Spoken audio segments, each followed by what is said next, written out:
Big news. I have some important news for you. Interesting news. It's Blake and Aaron's Spilling the Tea with Sandy. Cayman's top news headlines of the day from CMR.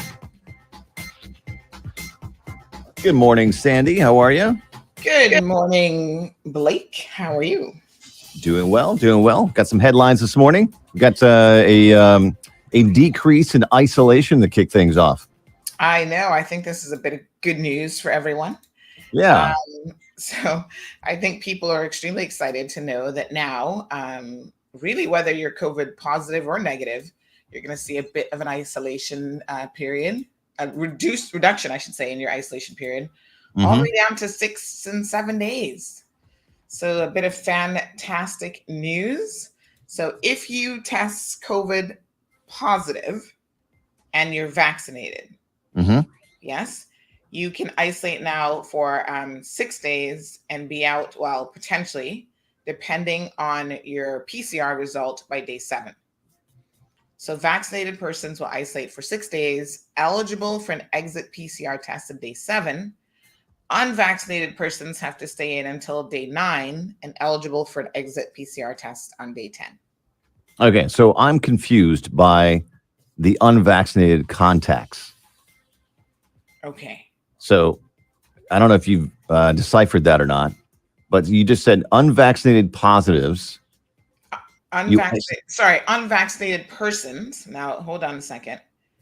Unvaccinated positives isolate for 9 days, negative PCR tests required on the 10th day. Then you go to unvaccinated contacts, and it says unvaccinated persons in the household of a positive must quarantine 10 days.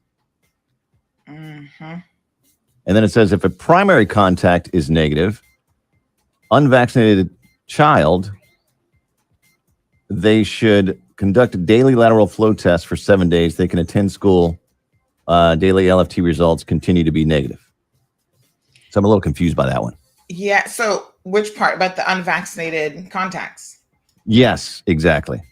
Well, it says positive persons and their contacts, right? So the way that I'm reading it is that in light of what they said, I think it was last week, about how if you come in contact with people, you can just go about your business and continue to lateral flow test, that this is really for individuals who are positive, if that makes any sense. Well, yeah. I know, but if you go down to, if you look at the release. This further. Yeah, and it gives you the sidebar down at the bottom in bold letters. It gives you unvaccinated contacts. So it says unvaccinated persons in the household of a positive must quarantine for 10 days. But that contradicts what we got last week.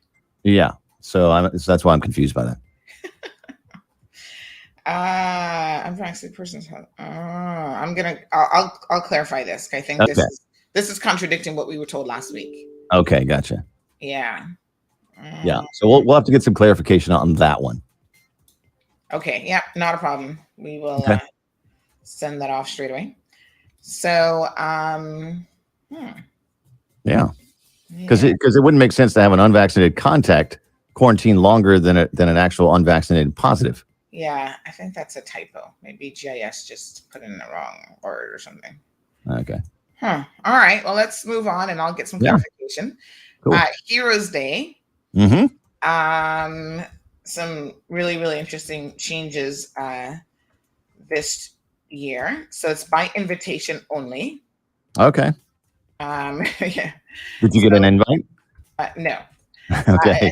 I think they're just inviting close contacts, no pun intended, of someone who's actually being honored. So this year we have just one person being listed as a new national hero, and then they're actually going to be honoring the uniform services. Okay. So, they're actually only having like one representative per, not even per, because I think there's 6 uniformed services, and they're going to literally have 4 persons represent that in terms of the parade part of the procedure. So it's very, very watered down, which I think for the organizers, that might be a sigh of relief in the sense that maybe they don't have as much to do with fewer people, but no more than 250 people. So definitely by invite only. So this year, if you don't have an invite, because I know a lot of people just kind of show up, right? But if you don't have an invite this year, you're being asked to please be mindful that this is a by invitation only event, and then it will be live streamed so that you can watch it. But our newest national hero, Miss Leela Ross Shire, who actually wrote our national song, is going to have, they're going to do wreath laying to recognize the outstanding contributions of the 10 national heroes. And they will actually be adding her bust to the National Hero Square. So her headpiece. Very cool. Oh, yeah. Wow. So I know her family has been actually working a really long time to get her recognized as a national hero. And she was a very prolific songstress and writer. And she wrote a lot of music, and she sang and she performed, and, you know, she taught children. And her story is actually very, very interesting. I must say, I didn't know a lot about her until I actually met one of her great-grandchildren. And they've done a YouTube documentary about her, which was quite an interesting piece of Cayman history. So if any listeners want to check that out, they should do so. 6 Cuban migrants have arrived in the shores of the Cayman Islands. Oh, really? And one of them is actually COVID positive. Wow. So, yeah. Well, that's interesting that 1 out of the 6 would be, and the other 5 aren't, and they spent that much time on a boat. They probably will turn out positive in a few days. Do we know how long they're at sea? You know what? This is a really good question, because I was asking this a couple weeks ago, and apparently it's not as long as I thought. Like I thought, oh, like a week, and it really doesn't take that long. So it depends on a number of factors, including the weather and what type of vessel they're in, obviously. Yeah. But I'm told that literally they could be here in a matter of, like, you know, a day kind of thing. Like, it doesn't really take that long. And it also depends on where they come in. So if you notice that the last couple of times they've come in, which is quite interesting, it's been Cayman Brac. Yeah. So they're getting to the Brac first, and then, you know, we're able to pick them up, and they will be transported from Cayman Brac to Grand Cayman. And yeah. Yeah, I thought it would be longer at sea. Are these, is this a motorized boat, or are they drifting? I don't know in this particular case whether it is or not. But I have seen recently, I think about maybe a couple, like 3 boats ago, that they did actually have a boat with an engine on it. So it really apparently does depend on how quickly they can, you know, they can move. So, I was told with a vessel moving at 10, I did ask a specific question last month, a vessel moving at about 10 miles per hour, they could be here in like 14 hours. Wow. Yes. That's pretty crazy. That's pretty quick. Yeah. Yeah. So if they have no motor, it said if they have no motor, dependent on wind, they can, you know, slow it down a little bit. And depending on the current as well, because sometimes there's a current to fight against. Now, right now, the weather out there is a little bit choppy. So so you don't really need to bring a lot of provisions. I would, you know, like water maybe, and that's, you know, maybe, you know, not a lot of food. You're not trying to last for a week out there at sea or anything. Yeah. So the point of the departure of the vehicle, of the vessel, and trope of the vessel can be critical in determining the duration of the trip. So I have a bummer though, because you make that trip and then you're just going to get deported back to where you started from. You know. Yes. And likely they have a chance at applying for political asylum. So I guess there's that slim chance.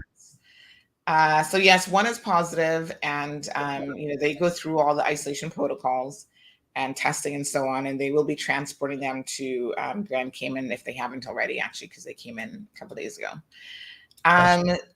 Public Health is not going to be offering district testing. So this is, I think, great. If you are interested, you should definitely check out all of the details.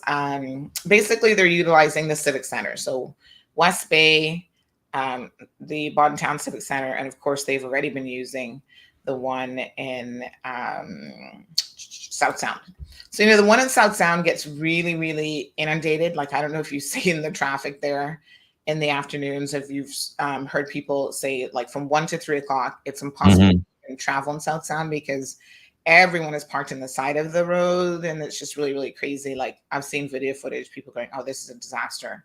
Yeah. It can happen. And so I think just having less people convening in that one location would be good in any event. Well, we've talked about this for a long time. It's to have all those people testing in tight quarters. It's just, you're probably going to get COVID positive from going to get your test. Yes. Well, I guess these people have tested positive already in a lateral flow test. So technically they're already positive. So if you already positive, you can't reinfect each other again. Ed Bush Complex in West Bay from 1 to 2 p.m., Bodden Town Civic Center. You don't want to infect those working, though. Sorry? You don't want to infect those working the Oh, wow. Yeah, they're always at high risk. Bodden Town Civic Center, 1 to 2 p.m., and the South Sound Community Center, 1 until 3. So again, this is for anyone who tests positive on a lateral flow test, and they must receive a confirmation PCR test from Public Health or from HSA. They can go to one of these clinics only. So they're not supposed to be going to McClendon Drive. Lots of rules to try to remember. I know. So much to keep track of. Yep. And you got to isolate. Make sure if you get that positive LFT, you isolate immediately. And then you're supposed to notify the HSA so you can get the next available clinic to do your PCR test. All right. So confirmation is necessary. All righty. Thanks for the headlines this morning. Catch CMR on YouTube and Facebook kicking off right now. And we'll catch you tomorrow for the Thursday headlines. Have a good one. All right. Our segment with this. All right, folks. Buenos dias. Wagwan, wagwan. I got a lot going on here today. How are you guys? My hair looked so much better yesterday. I had some nice curls going on. Some of the curls are still there. It's just not as it's not as organized as it was. It's chaos. Let's play our intro. Buenos dias, everybody. Let's kick off our show. You're listening to The Cold Hard Truth. You're now tuned in to The Cold Hard Truth, Cayman's #1 hard-hitting live podcast show, where we feature some straightforward conversations on political, social, and celebrity news and all things happening in the Cayman Islands and around the world. This show was created to give the people a voice and a means of being involved and informed without any filters. Sometimes it gets crazy, but we always keep it real. We bring you the tea, piping hot, so grab your favorite beverage and join the conversation via WhatsApp at 324-1612. Email tips at CaymanMarlRoad.com. Now, here's your host, Sandy Hill, broadcasting live from the beautiful Cayman Islands.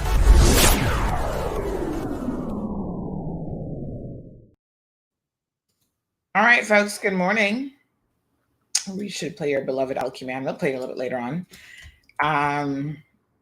So Heroes Day is on Monday. It is a public holiday.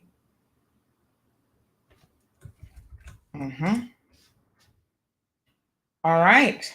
So, yeah, let's have a quick look here. Yeah, I'm glad Blake actually pointed that out because there is a little bit of a contradiction in the press release that went out yesterday. We'll try to get that clarified in real time if we can. Seems a little bit weird. Buenos dias, everybody. How are you guys doing? Yeah, it's a lot of information to keep up with. I gotta tell you, sometimes your brain's like, what did that press release say?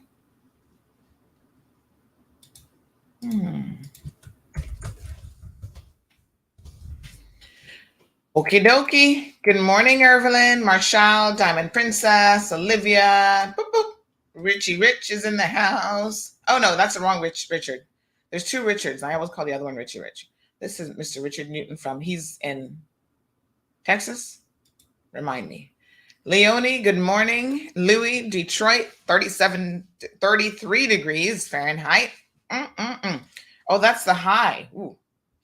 Liasa, good morning. Pure confusion, says Evelyn. A little bit of confusion. I wonder if somebody just typed it wrong. Unless they're reversing what they said last week, which I don't think is the case. Wee. Evelyn says, because of all the changes and Mixup, positives are going about.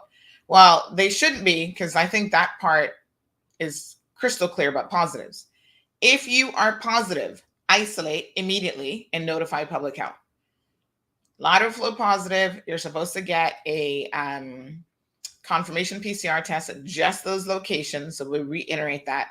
So that part isn't what's confusing. It's the part where it talks about contact, primary contact of a positive person. So if you're positive, no confusion. You isolate immediately because you are, at that point, contagious. Good morning, Bishop Hero Blair.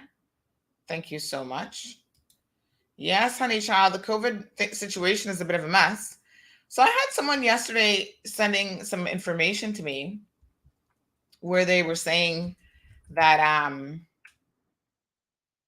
that essentially the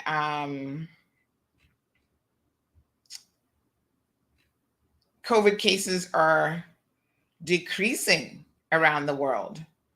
And I said, well, where did you get that from? And they said, Google. And I said, oh, you did you? And I want to show you guys something because I think the situation with Google is really funny. And so I said, okay. Then they sent me this. I didn't even have to ask for it because they must have known exactly what I was thinking when they said Google. That is the very definition of confirmation bias. So I said, I said, confirmation bias. If you search for decrease in COVID, what do you think you're going to get? Laughing out loud. You all know me. I had a good laugh at that one. And I'll tell you why this is really interesting. Listen to this. Sometimes you got to really push the envelope when it comes to how you think and why you think the way that you do. And I dare say, understand, like, if you don't understand that we all have biases, that human beings lean towards confirmation bias, like you want to hear what you believe. You don't want someone disrupting your thought process and telling you something that you have been taught to believe your entire life. Do you know how uncomfortable that makes you feel? Let me show you guys exactly what I mean. Like, all of us have been brought up to believe certain things, right? We were brought up with families that believed, I don't know what they believed, but whatever they believed, we have been, that's our staunch, that's who we are at our core. Religious beliefs are a big one. Political beliefs are a big one. How we think about family, like the core family and how families are raised. Like, those are all really, really big things. And when something disrupts your what you've been taught to believe, it makes you uncomfortable. And most of us resist it. So you have a core belief about the coronavirus and about COVID that you've gotten from wherever. So if you're leaning towards, I don't believe in the vaccine, I don't trust it, all this kind of stuff, you've gotten that belief from somewhere, right? You have made an unconscious decision to believe information that has been funneled to you largely through social media that someone said my camera is freezing. Let me just have a look here. That, has been,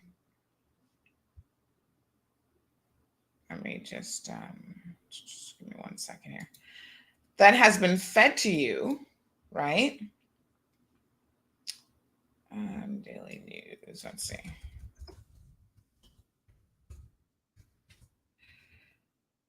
Close out my video editing. Let me just see what's going on here. So you have been literally fed information that, you want to believe, first of all. And when you want to believe something, you're going to find as much information as you possibly can to confirm what you're being told.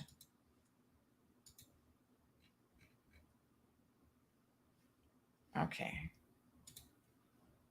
1 second. Let me just refresh the stream real quick.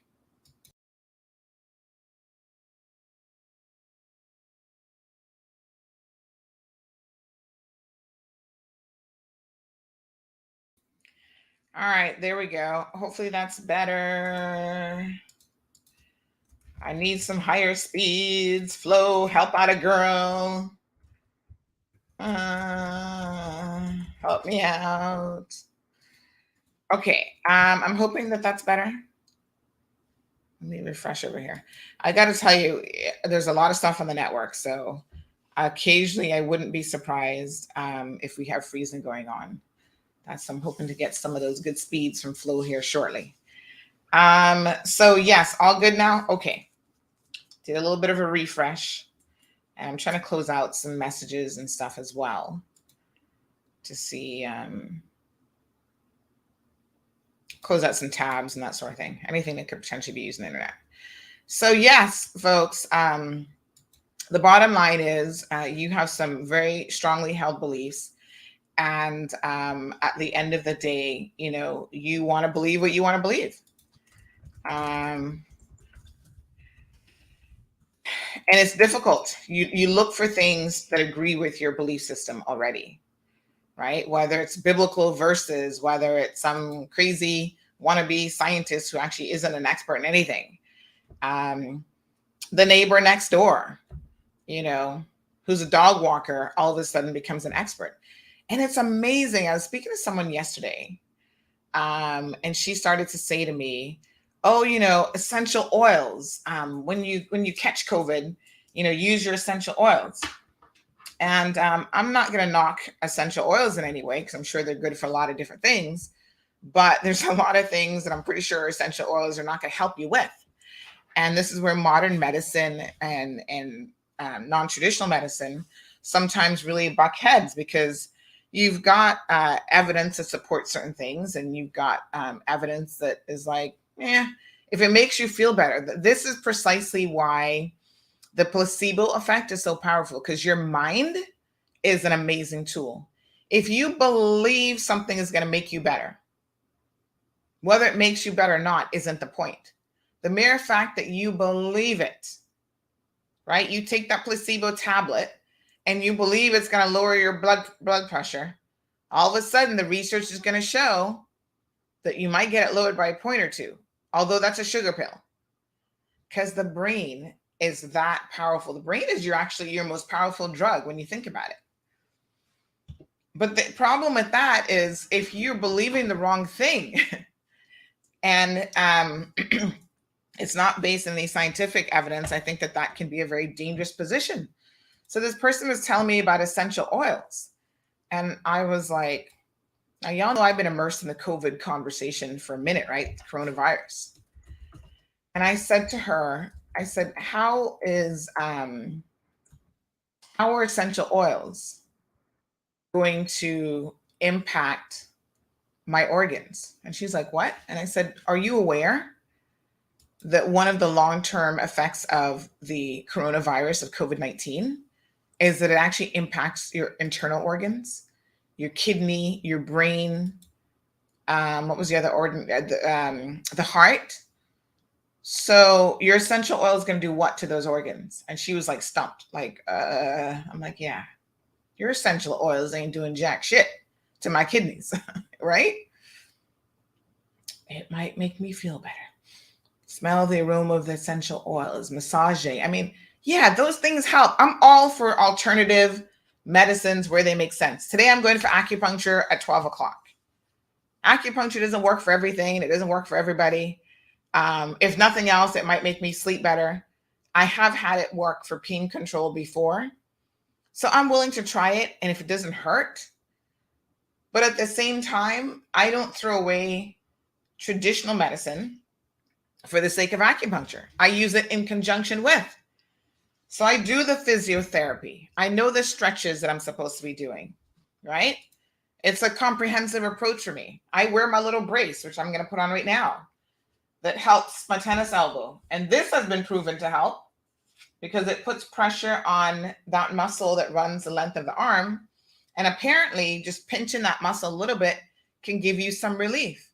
So there are days that I put that on. It's a combination of things. Would I be throwing away what traditional medicine tells me just to do acupuncture?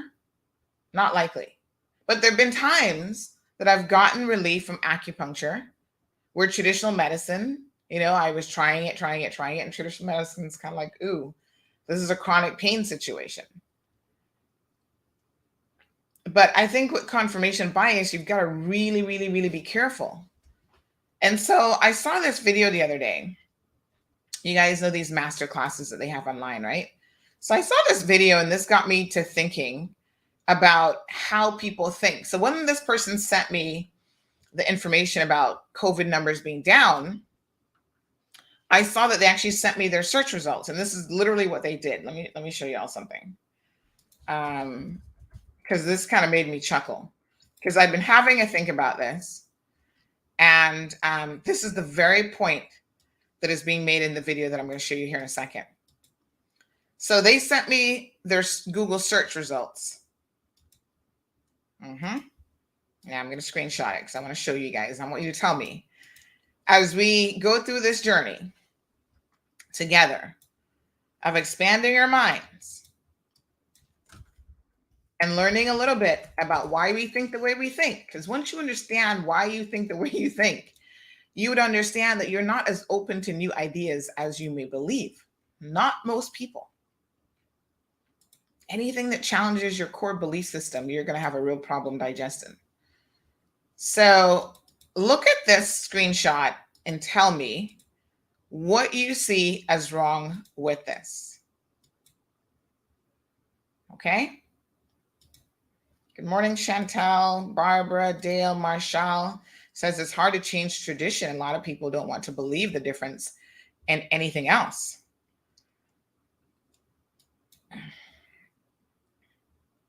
All right. So what do you see up with this? First of all, what she searched for, or who, I don't even know if this is a man or woman, to be honest. I think it's a woman who's messaging me all the time.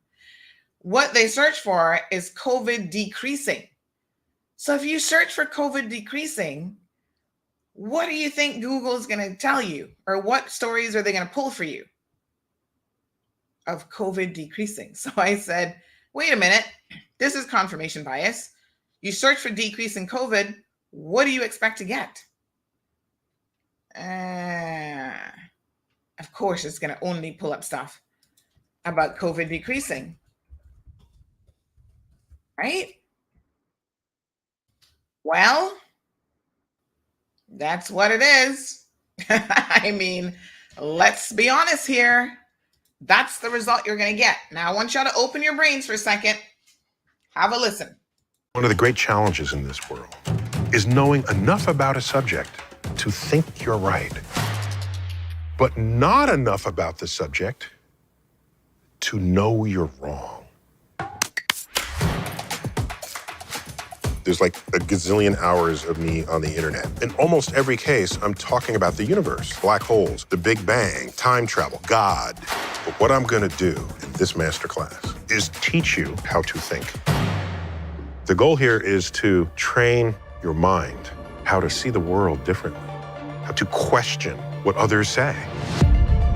I've come to realize that there are three categories of truth: personal truth, political truths, and the objective truths that shape our understanding of the universe.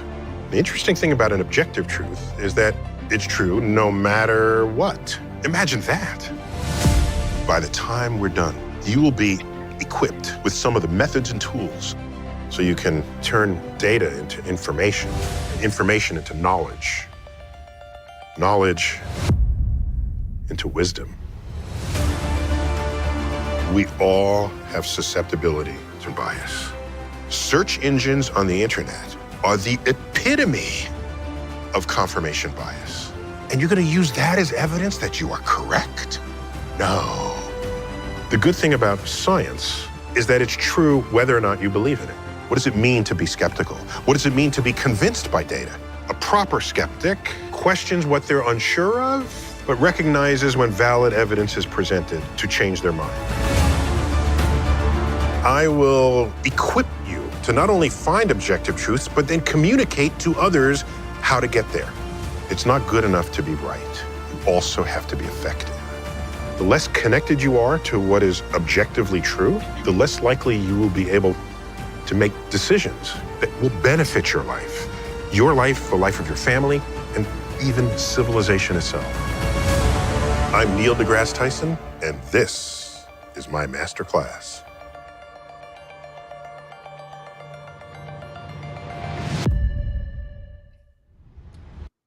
Trust me when I tell you.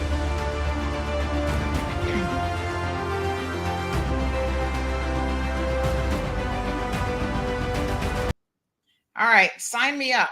I am so taking that masterclass because I know that I don't know everything.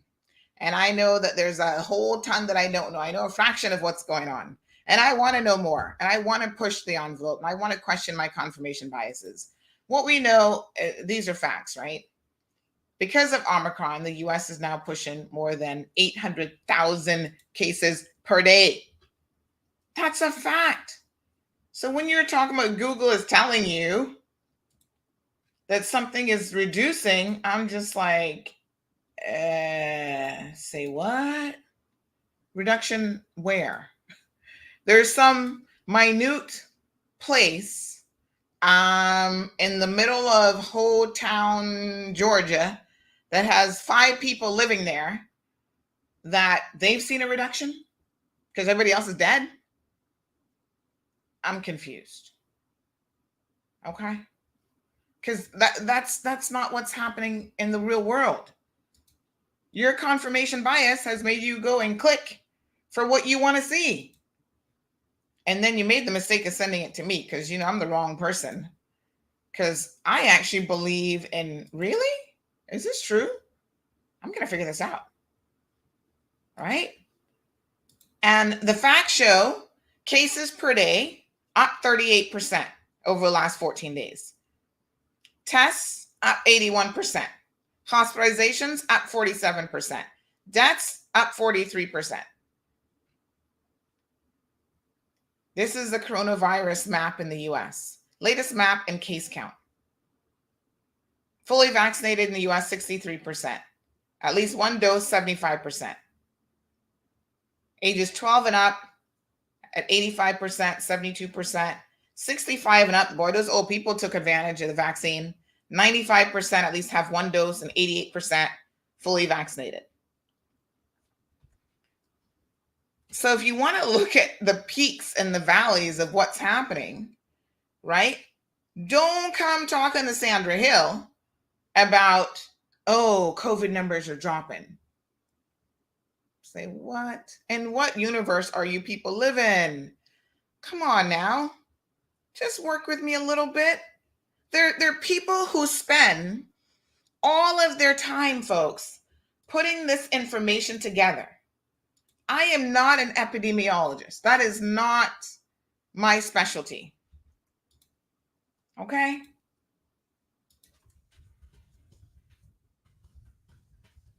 That's not what I do. What I do is I listen to the experts from more than one source. And I say, right, who's putting this information together? Ooh, someone who's an epidemiologist or 25 years experience? Who am I to question them? I'm just me, folks. I don't have 25 years experience as an expert in anything. I'm a jack of all trades. Now, there's some things I might know a little bit more than the average person, but that doesn't mean that I'm an expert. There are people out there who are experts. And I bow down to the experts. I give way to the experts, right? So let me give you all an example of how expert information and knowledge is so incredibly important. They've even got this broken down by state. Okay, so they've got cases, hospitalizations and deaths. So the cases are on the increase significantly. See the little bar graph there? And when you click on it, it'll show you exactly what's going on from July the 1st. You see, right? Now, here's the important thing, folks. The people who put all this trending information together, where are the hotspots? My God, the US looks like it is on fire. Everywhere almost is a hotspot. There are very few places that are in that light kind of yellowish. Where is this? Can we go to Carter County? Is that Montana? That's where we need to go. Like in Wheatland County. I've never even heard of these places. They're like one of the few remaining places that is still kind of in the yellow. And it's not even the light yellow. It's like right in here. Everybody else is like, look at this. Solid, the darkest color possible. Oh, where's this little place? Oh, if you live in Oldham County, Texas, you might still have a chance. Folks, do you understand what it takes to put this level of data together? You can go from county to county. Look at Arizona. Arizona has so many counties. Wow. You can go into every little county. Average cases per day and then per 100,000. And then they show you the 14-day trend. Look at how that changes. These people are experts. This is amazing to be able to put a map of this magnitude together. Look at poor Hawaii, Puerto Rico, Alaska, every county in Alaska. I don't even know where North Slope Barrow, Alaska is, but it's on the map. Then they give you the trends by state. Look at Wisconsin, up 260%, up 216%. I don't see any decreases here, and I'm sure we could go through every single state. But where are the decreases that this person is DMing me about on WhatsApp? You see, this is why y'all be making my head go a little bit crazy. Because I'm reading your messages. I'm like, something wrong with y'all. And honestly, I ended up ending the conversation by saying the following. Right? Here's the bottom line. You can send me this information. It's not going to change what I think because I rely on factual information for the most part. Okay? I know I have my confirmation biases. But with COVID, I walked into the whole coronavirus situation having no bias at all. I have a bias towards science. I have a bias towards medicine. And I have a bias towards research. One thing you know about me, one of the reasons I did so well in school, especially in university, is I believe in research. So when we had a paper to write and they're like, here's your subject, go away, I'm going to research that from yin to yang. I believe in research. That's how you find those obscure cases that when you bring them to court, even the judges in Cayman are like, oh, I've never seen this case before. Thank you, Miss Sandra. Maybe someday you should be a lawyer. I'm like, Research can be your friend. But researching the wrong information, not looking at the source of where you're getting it from, believing everything you read is a problem. You need to know where you're getting it from. This is really, really important. By the way, I got some stuff going on here today. I just see the truck pulled up. Some cabinet work is going on. So I think he got the instructions to go around the back. So I shouldn't have to go to him, but we'll see. And then I got a printer guy come in to look at my printer. Yes, and my printer decided to stop scanning. I was like, what? The day I need to send CNB something, it's like, go. Anyway, so I then said to the person, I'm a little bit busy today. I was really busy yesterday. I had a lot of work to do, a lot of paperwork and filling out this form and sending this to the bank and doing this and writing a proposal. I was like, yeah, I got to get back to work because incorrect Google searches is not going to pay my CUC bill. The person responds and say, pray about it. Is CUC taking prayers now to pay their bill? Can I call CNB and say, here's my prayer coin, my prayer cloth. Can this cover my mortgage for the month? I'm talking in real terms. I believe in prayer too, but I also know that God said, get up off your rear end every day and get to work. That's the biggest miracle of the day. I'm going to give you health and strength. And the miracle that you're going to help perform is you're going to get up and do your part. That's 99%. God got you. Don't worry about that part. He got you. He's waking you up every morning. Thank the Lord for that. Can we get an amen up in here?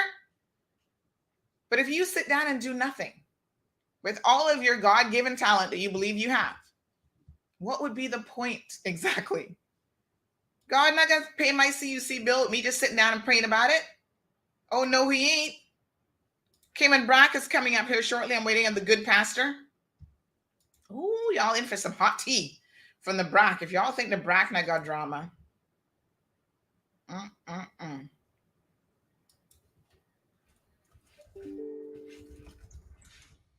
Sometimes they got more drama than Grand Cayman. Just so y'all don't know nothing about it. They be keeping it on the down low.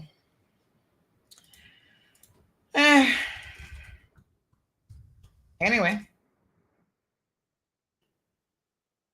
Let me just message him. I see him going.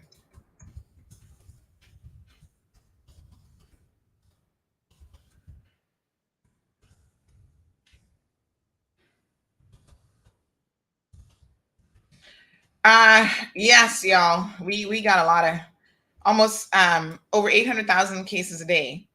And let's be very, very clear about that number. Because you know that is more cases. That's what they know about. Right? There is more than that. Is it realistic to say that the US might in real terms have over 1 million cases a day? Oh yeah. That ain't no joke. That is for real. That's the daily average that they're aware of. That's what's being reported. So far, 67, call it 68 if you round it up, million cases total reported. It's crazy.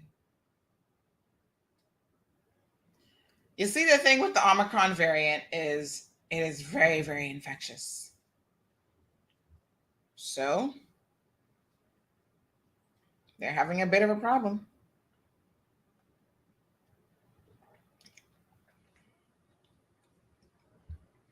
So they believe, this is what they said. They said most of the country continues to see explosive growth, but infection levels seem to have peaked in some of the places that were first hit by Omicron. We're talking about Puerto Rico, Cleveland, Chicago, New York, Washington, D.C. are among the places beginning to see an improvement. Today is Wednesday. Here in the Cayman Islands, we will start to get weekly reports on Wednesdays to follow these trends. You notice what I just showed you? Did you see what it said? 14-day change. It didn't say 1-day change, 2-day change, which is what y'all have become accustomed to. That doesn't tell you anything in terms of the trends, right? You can't really do proper epidemiological mapping when you're looking at a number every single day. You need to do it over a period of time. And that's why we're changing to the worldwide standard of a week.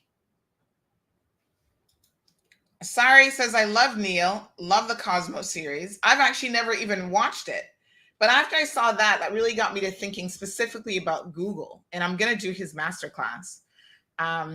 We have a lot of the masterclasses on our Plex network. And I got to tell you something. I'm going to start expanding my memory, my brain here in relation to those as well. So, Carol, absolutely. I'm trying to remember if I left the sliding door open for this guy. Uh-oh. I think I may not have. Louis says that's why people don't learn. UK cases are dropping dramatically. Well, let me see. Now you can't go to Google and say UK cases dropping. That is the very question that you're asking Google is confirmation bias. Okay, so let us see. Headlines for today. So Boris Johnson has just announced that he's dropping all, and he's a person who, he doesn't believe in restrictions, really, it seems. So he is, again, saying that he's going to be dropping all restrictions regardless of what's going on with Omicron. You know what? I'm sure Boris at this point is like, if you're going to take the vaccine and give yourself a fighting chance, fine. If you don't, fine, you're going to die, and we're going to just keep it moving. You guys are disposable. Headline, the Omicron shift in Europe, pandemic or endemic. We can look at the data for the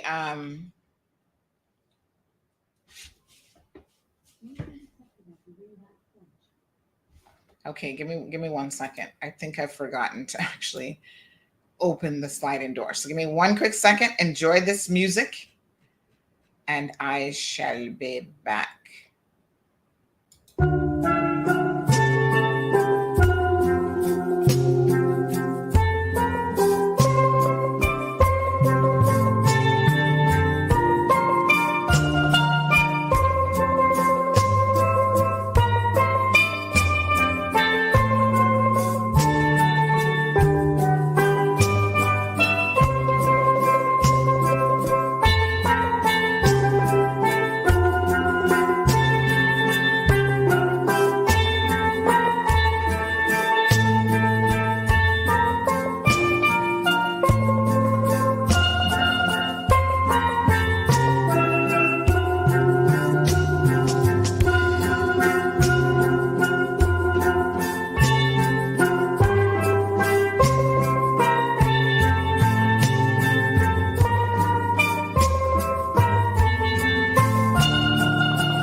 Okay, good folks, my apologies. One workman down, one more to go.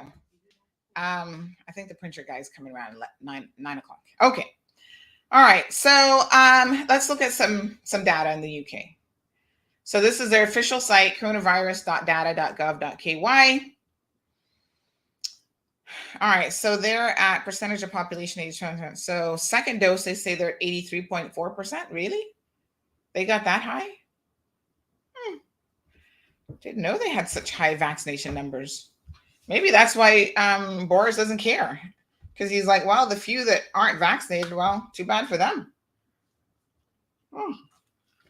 So positive daily as of yesterday, the 18th, 94,000. The trend for the last 7 days is actually down, okay, 38.9%. So they peaked. Let me show you guys this. And again, I'm not here to argue with the data. If the data says X, then it's X. You know, it is what it is. Let me show you all. So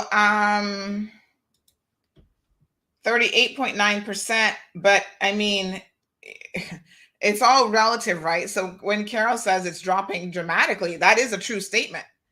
But dropping dramatically from a peak from, I mean, I don't know if it's ever peaked this high before. What day in January was this? Their thing is not quite as helpful as, oh, here we go. All right, so from April the 1st of 2020, right, up until January, this is the highest that it's ever peaked. So dropping dramatically, you're still not even down to the highest before that, which looks like it was January of last year, like December, January of last year.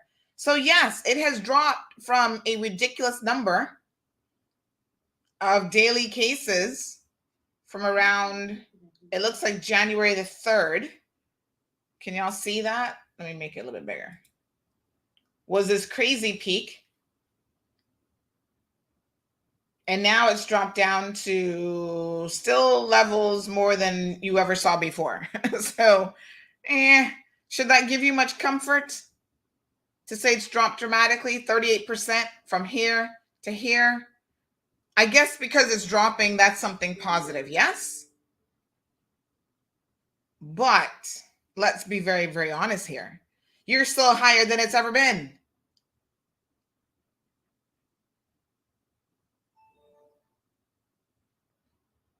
Right? I'm just saying, this is where interpretation of data is also really, really important. Now, let's forget about the positive numbers, because everybody's going to catch it. right? Everybody's going to get COVID positive. Everyone at some point is going to have it. You understand what I'm saying? No essential oil in the world is going to ultimately save you. Just like, quite frankly, because of the way the variants have been operating, not even the vaccine will stop you from getting it. You will get it. The question becomes, how sick is it going to make you, and is it going to kill you?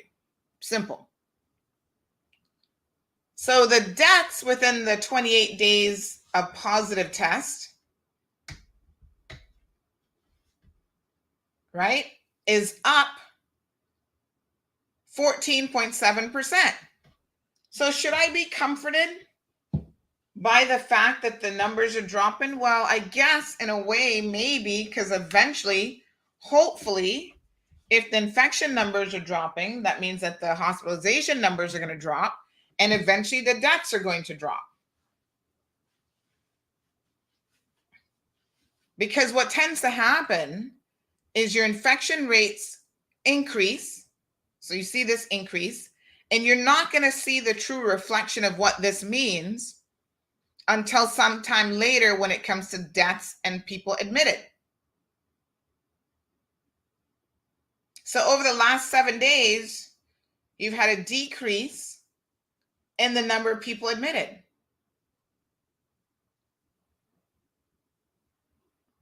Increase in deaths for the same period and a decrease in the number of people admitted. So this is where Dr. Newton, it would be great to have her on the show to really break down for us how these numbers are tied into each other. It's also important to know how much more testing they're doing. See how they say here, virus tests conducted?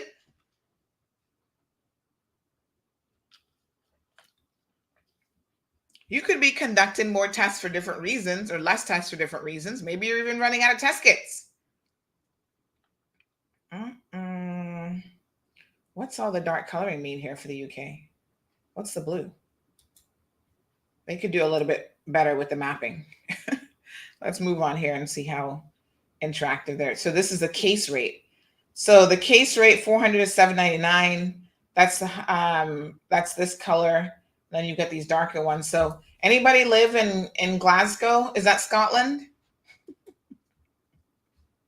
Y'all are faring a little bit better, it seems. Ooh, no, you know where I want to live? Where is this part? What part of England is this? Where is this? What? Nah. Oh, I don't even know where this is. But wherever this is where we need to be, out in the little islands here. And how about over here? Orkney Islands, where is this? How many people live there? Could we survive? Is it too cold? What's going on? Shetland Islands? I think I've heard of Shetland before. So they seem to be doing relatively well compared to everybody else.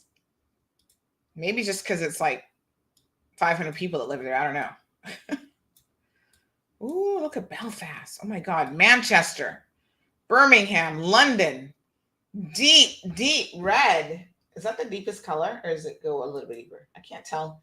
They should have made this a little bit a shade different, because I can't tell the difference between this one and this one. I think they're this one. I don't think it's this one.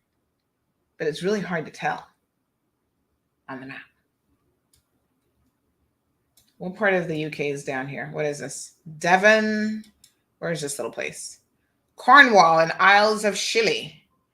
That's a little bit better. What's this little piece on the end here? Is that a little island? The Isle of Wight. Still got a lot of cases there.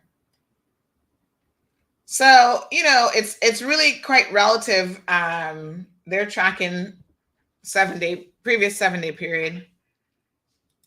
We're going to be doing that here shortly as well. Once a week. And I'm looking forward to getting some really easy to read graphs and stuff like this. Like, that would be fantastic. We see the trends. Now, I don't know if our people locally are going to go back and provide, because, I mean, they haven't been doing it. Y'all want to talk about what a fantastic job the last government was doing? They wouldn't even hire an epidemiologist, y'all. You're in the middle of a pandemic. Let me try and break this down for y'all, because y'all think I'll be picking on the past government for whatever reason. And I really, even in the world of politics, I know I have my confirmation biases, but I really, really do my best to try to look at people as objectively as possible. You guys don't know how much I try. Even if I don't like you as a person, to me, that has nothing to do with you as a politician. I separate the two. I compartmentalize in my head, right? Do I like politicians who are out there philandering, hanging out at the bar all day, cheating on their wives, and the poor stupid wives sitting there looking pretty, accepting a new BMW as a consolation prize because you've been sharing your man for the past 25 years with other women? You know, he's left you before for another woman. Other people had to tell him, no, go back to your wife. It's a bad look, especially if you want to get involved in politics. You know, I hear the backstories and I know it all. And I think, wow, if that was a woman, you'd have so many scarlet letters wearing all over your forehead, your chest, your back, your banquet. You'd be covered with scarlet letters. They'd be ringing the bell. Harlot, harlot, coming through. Don't elect her to public office, but as long as it's a man, he's wearing a pants and has something in it, I guess, his behavior becomes acceptable in a community like this, because this is the Caribbean, folks. We're okay with these things, apparently. I don't have any respect for him on that level whatsoever. That doesn't mean that he can't actually be a good politician. The same skills that he uses to convince women in the bedroom that he's some Don Juan could be very good skills in the world of politics, because it's all kind of the same in terms of charming people. Sweet words and that sort of thing, I suppose. But when I look objectively at somebody's track record, something's wrong. Because I saw a country going into a pandemic, right, with no level of ever being prepared, because we just never expected it. Fair enough. Nobody saw COVID coming. We're all in the same boat.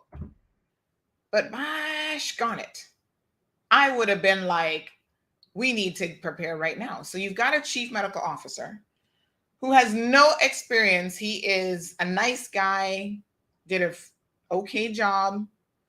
The poor man was so, I kept telling y'all had the man stressed out. Poor Dr. Lee had to take a vacation because he's becoming physically ill with the stress that he was under in this position. And I'm sure that lawsuit and the scrutiny that came with that didn't help. Because you went from being up here in the public eye, being glorified, and everybody loving you, everybody loving, oh, I can't wait till the press conference today so I can see Dr. Lee. All y'all women in these women's group are just fawning all over the man, knowing he's not interested in you. But regardless, in your head, he was the next best thing to sliced bread. And I appreciated his calm demeanor. There are times he got it epically wrong. Trust me, I was sitting there listening to him going, dude, that's not what the science is saying. A couple days later, oh yeah, I made a mistake. We're all human beings. I'm going to let it slide. But see, your memories, when you be giving people OBEs, ABCs, XYZs, knighthoods and all kind of stuff, demonstrate confirmation bias. And that you really are like not paying attention to the facts. Why did we not have an epidemiologist in all that time? Why were we not adhering to the weekly standard of reporting? It took Dr. Newton to come here and say, oh, y'all are doing this wrong. And you need to change your reporting standards.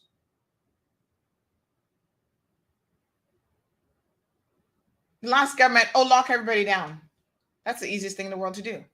How do you reopen the country? How do you reopen it safely? Nothing. It really blows my mind.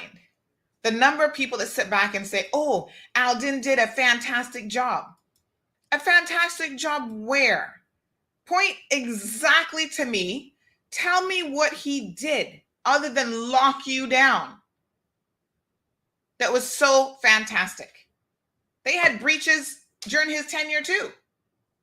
In fact, let me all remind you of how silly you're being when you make such a comment. And someone like me then looks at this and I say, y'all just like the man. And that is clouding your judgment. Remember the Canadian couple. I gotta bring them up because, child, they are redunculous.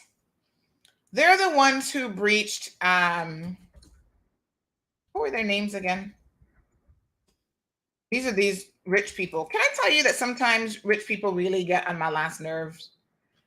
Because they really believe, oh God, what the heck are their names again?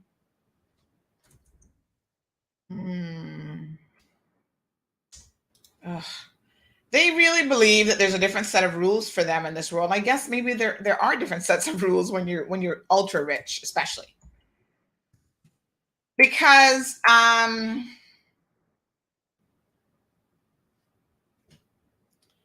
yesterday I was at the bank. Hear this conundrum. You know, sometimes I just have to walk away from a situation because I'm like, if I get involved in this, first of all, I was in a hurry. And I was like, if I get involved in this situation is going to go sideways. This woman walks into CNB with her dog. Now, y'all know I love me a dog. I have confirmation bias in favor of dogs. And this is one of them little, he was a gray looking poodle, super cute and everything. She's an older lady and she wants to go into the bank with her dog.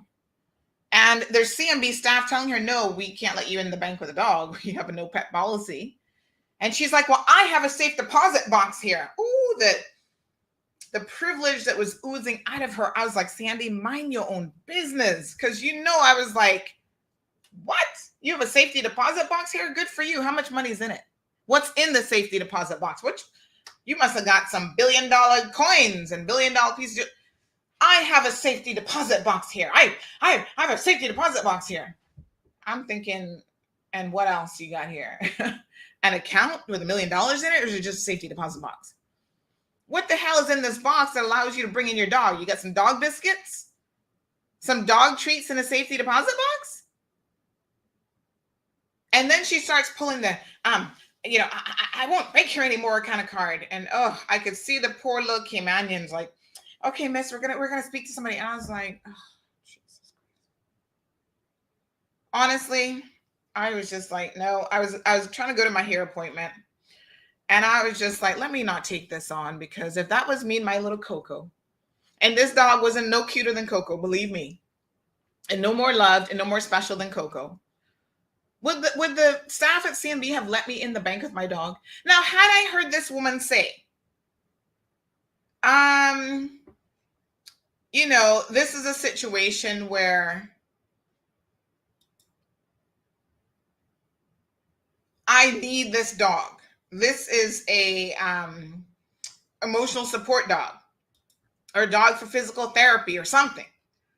If I had heard that, I might have been more inclined to accept her position that the dog was required. I'm trying to find the story for you guys. I'm not finding it, but I'm going to tell y'all something here in a second. Right? That might have been an excuse that I could have lived with. But did they bend to her? Of course. I ran in and handed in some papers. By the time I come in, the woman walking through her dogs, I said to the security guard, yo, I sure hope that when I bring my next dog in here, y'all will be saying jack it to me. Because, this is a double standard. This isn't any therapy dog. She doesn't need this dog. Make the security guard hold the dog. And I've had to do that before. I've taken Coco shopping. And then I was like, oh, shoot, I want to run into Price Right. And, you can't take a dog inside there. I didn't argue. I just said, can you hold her for me? I'll be right back. I'll pick up one thing. Because I wasn't going to leave her in the car. But you see, privilege. So speaking of privilege, I can't find their names right now, but they're on here somewhere. This couple breached quarantine. This was the couple that breached quarantine when we were in like real lockdown, and they had breached it numerous times. This was a couple who came here, and on the very day that they came here, they started to breach quarantine.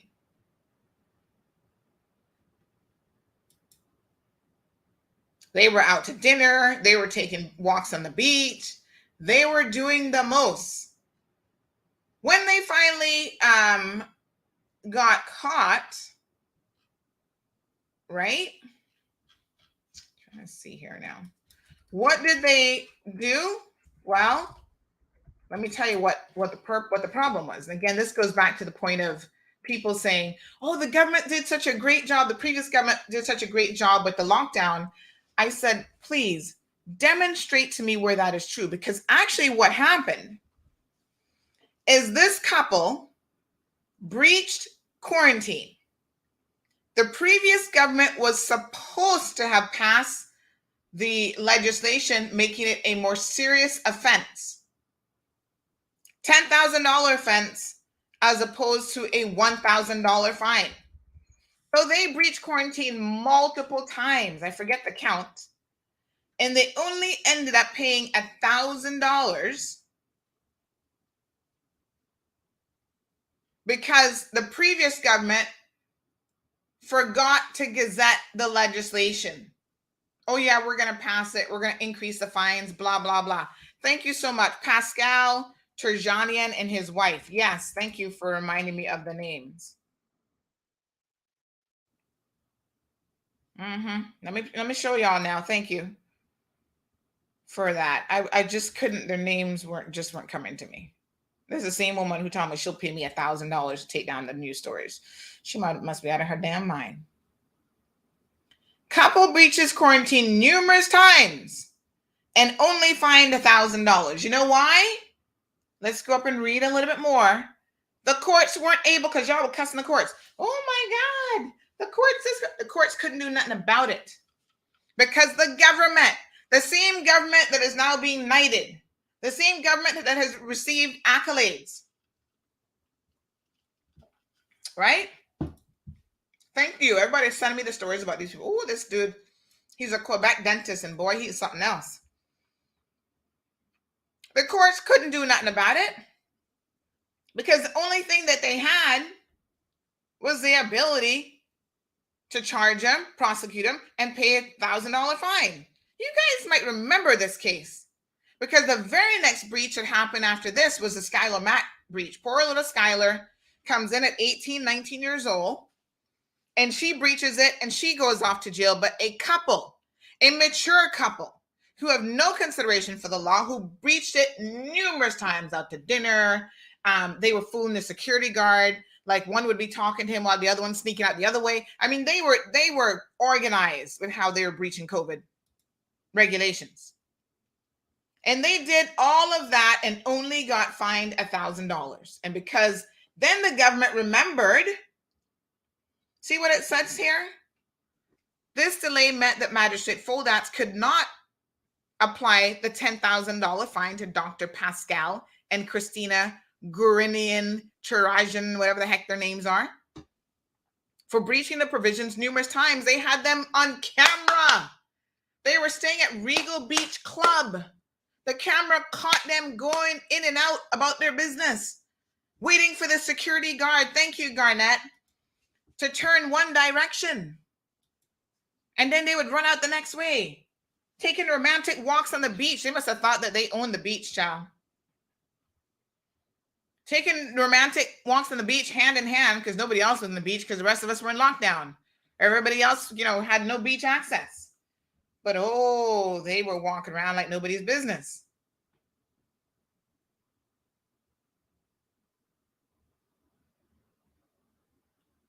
Your previous government that you all say did such a fantastic job forgot to enact legislation that would have put these offenders in jail. Now, let me show y'all something here because somebody just sent me the Montreal Gazette article. No, Montreal Gazette, I don't want to sign up for no headline news. Look at this. This guy has a history, right? Now, these are the type of people that report your website trying to get articles taken down. They report photos, talking about, their photos are copyrighted. I wonder how Montreal Gazette has been able to keep up the photo because that's what they did to us.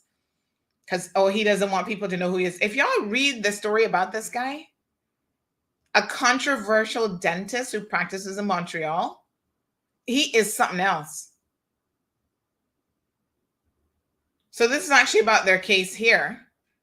Kicked out of the Cayman Islands. But y'all need to go back and read the history, like Google his name. Speaking of Google, Google his name to see the type of person he is.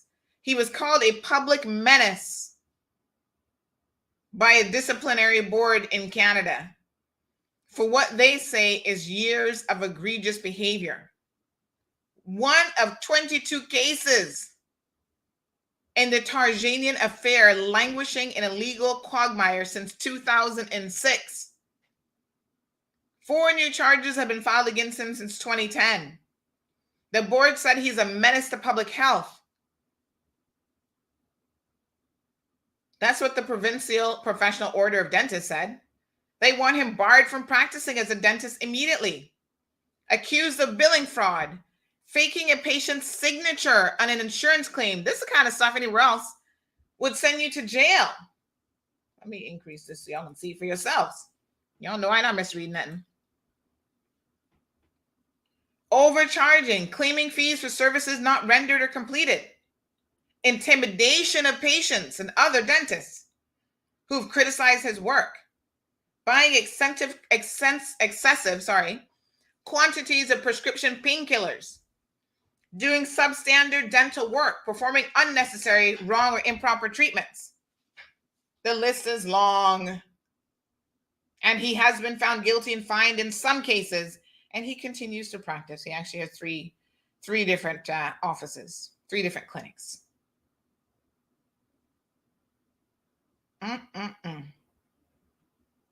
He was even accused of something sexual with patients as well. Y'all need to read this. I gotta give y'all the link. Let's give the Montreal Gazette a big applaud this morning. Y'all go read that. This is your government. This is the previous government that y'all said did such a fantastic job. I could go through and point out way more things where they faltered. The point is, confirmation bias is tricky. You like Alden, in your brain, he did a fantastic job, whether he did or didn't. That ain't me, right? Y'all know where I stand with this PAC government. I prefer them to what we had. I'm willing to give them a chance. But if you think that my name is fool, Sandra, you got me mixed up with somebody else. I will criticize them quicker than anybody.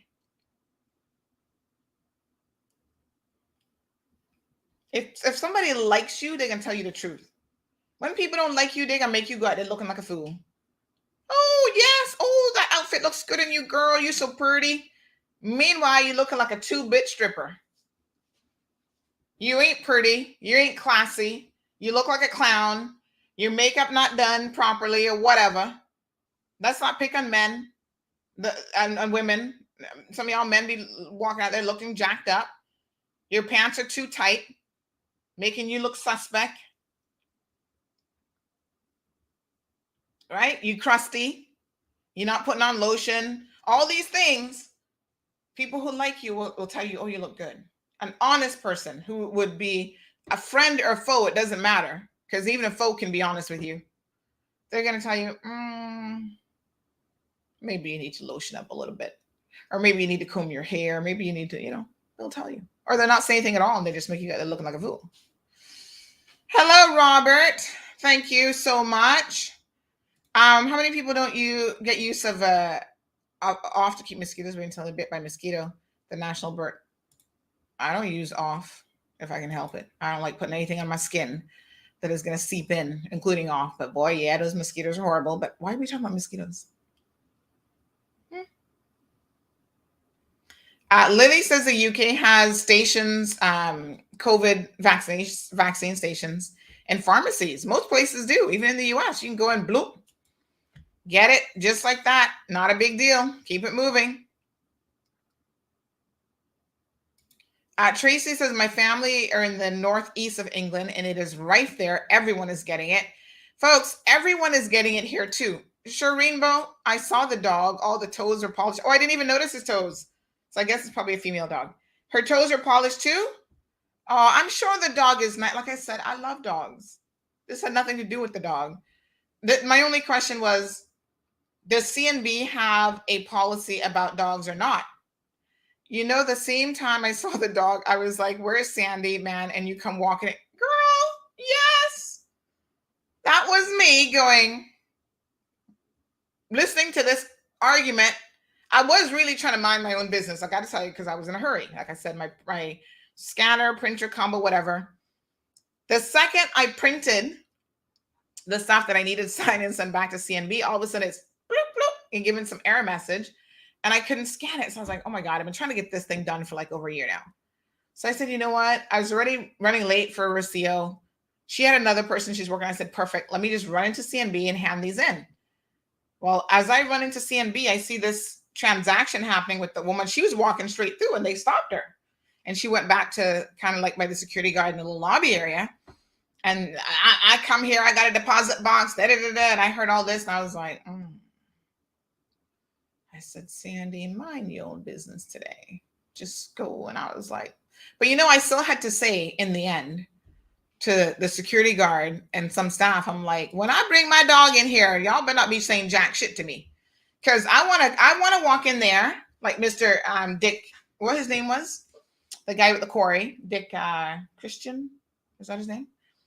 Who used to walk in with his little dog everywhere. He could take the dog into restaurants, and y'all knew better than to say anything to him. I want to put my dog in a little foo-foo bag too and walk around with it. I love taking dogs out places. That's one of the things I loved about having a smaller dog. I used to take my big dogs, Cayman. Well, Cayman Bay wasn't around then. But other places, they love to go out. They love to swim. They love to see stuff. Dogs are very curious creatures. They're into it. Oh, yeah, we're going for a car ride. Let's go. I actually had a dog that you said the word car, he was by the front door. We started out, we'd say like, oh, let's go bye-bye car. And he'd be like, by the time you got to bye-bye, his ears are perking up and he just needed you to say car. And we would play with this dog all the time because he also knew the word beach really well. So if I'd be like, let's go to the beach. And at some point I thought to myself, it has to be the way that I'm saying it, why the dog knows where we're going. So I would start kind of like tricking the dog. I could sit on the sofa and I go, I really feel like I could go to the beach. And I would say very monotone. This was Oscar and Rupert. And Rupert was such a smart dog. He would sit up and be like, I heard the word beach. Let's go. And he was like by the front door.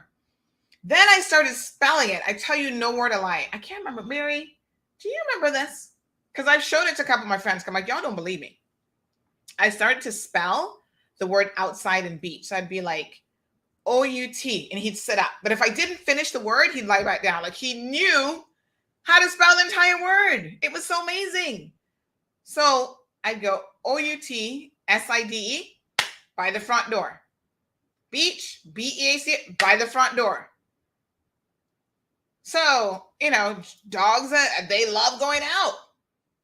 So I'm telling y'all, when I get another dog, and I don't know when that's going to be, Gigi was asking for a hamster the other day. I was like, no. She's like, how about a guinea pig? I was like, my first pet was a hamster. And boy, they're a lot of work.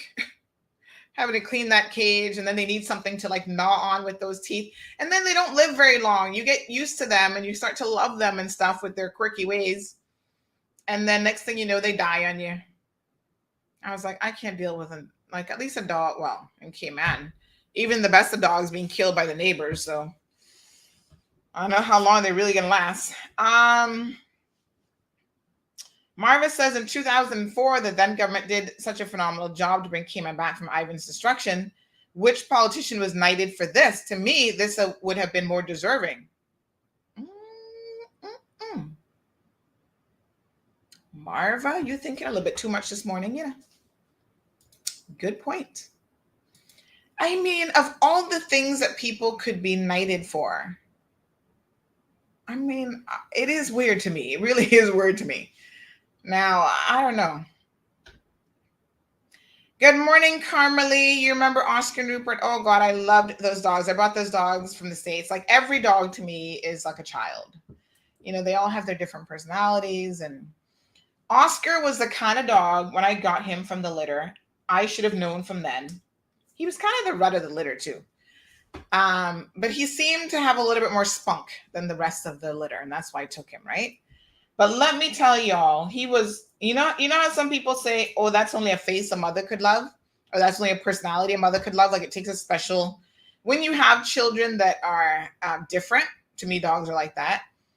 It takes really a little bit extra to love them. He was a sweet dog in his own way, but child, he has a crazy personality.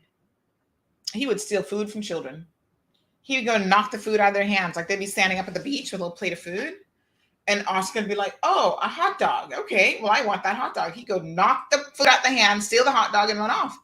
And the poor child would be like, that dog stole my hot dog. And I was like, Oscar, oh my God. No, sir. I think there's somebody at the front door. Let's see. Oh, yes. Who is this? Is this Jehovah's Witness? Okay. Hold on. Let me talk to my ring here.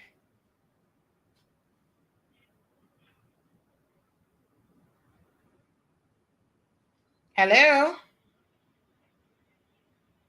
Hello? Can I help you? Hi, good morning. I'm from Cayman Business Machine. Here to service your printer. Oh, you're a little bit early. No problem. I'm coming. All right, sorry about it. No problem. I like people who are early, child. All right, folks. Give me one quick second here. Let's play Bobo and TD.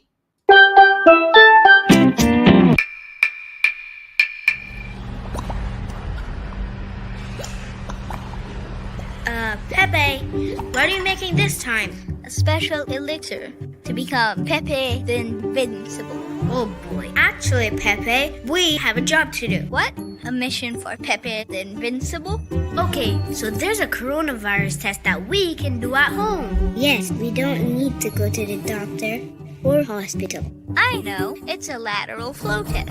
Correct. Lateral flow test, or LFTs. Both grown-ups and kids use these more frequently to help slow the spread of COVID-19 in our community. So, we thought we would help show you how to use it. I agree. We should all know how to do it. And it works like a science experiment. Let's get started. Before taking your lateral flow test, remember not to eat or drink for at least 30 minutes. I think that becomes the most challenging part of the test. I agree. Every good scientist knows to keep our work areas clean and tidy when starting an experiment. So begin by cleaning the space you will use for your test. And if you're doing multiple tests, remember to clean your testing area and wash your hands very well in between doing each test. Use a paper towel to prevent cross-contamination. Cross-contamination.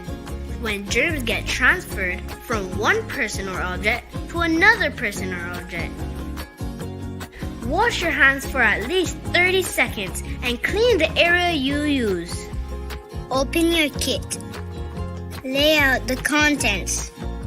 Make sure you get a box of tissues or some tissue paper. Now, look at the items from your kit. Check to make sure nothing looks broken, missing, or damaged. Read all the instructions for your test before you do anything. We use the Flow Flex test, but most lateral flow test instructions go something like this. Step 1. Remove the flow from the top of the extraction buffer tube. Because tubes can't stand up by themselves, place it into the hole in your kit box. If your kit comes with a tube holder, put it in the tube holder. Step 2. Get the swab packaging. It looks like a Q-tip. Don't touch the soft side with your hands. If you touch it with your hands, the test won't work correctly. Yes, that's right. The soft part will go into your nose, but not very far. Only about 1.5 centimeters or ½ inch. Step 3. Rotate the swab 5 times, brushing it against the inside of your nostril. That looks a bit ticklish. Yes, rubbing it against the side of your nose will probably tickle a little. When done with one nostril, use the same swab on the other side and rotate it 5 times again. Step 4. Put it into the tube and swirl it gently for 30 seconds. Step 5. Gently squeeze the side of the tube while rotating the swab 5 times. See? Just like this. This gentle squeezing while rotating the swab makes sure you get everything off the swab and into the mixture. When you finish turning it, remove the swab while squeezing the tube to ensure you get everything. Step 6. Now watch closely. Attach the dropper tip firmly onto the extraction buffer tube. Make sure that it goes on good and proper, because you will mix everything thoroughly by swirling and maybe even gently flicking the bottom of the tube. Step 7. Now you'll need the pouch that contains the cassette, or as I call it, the rectangular results thingy. So take that out of the pouch and lay it flat. Gently squeeze the tube. Put 4 drops on the specimen well. Like this. Easy peasy. Almost there. Now just set the timer for 15 to 30 minutes and wait for the results.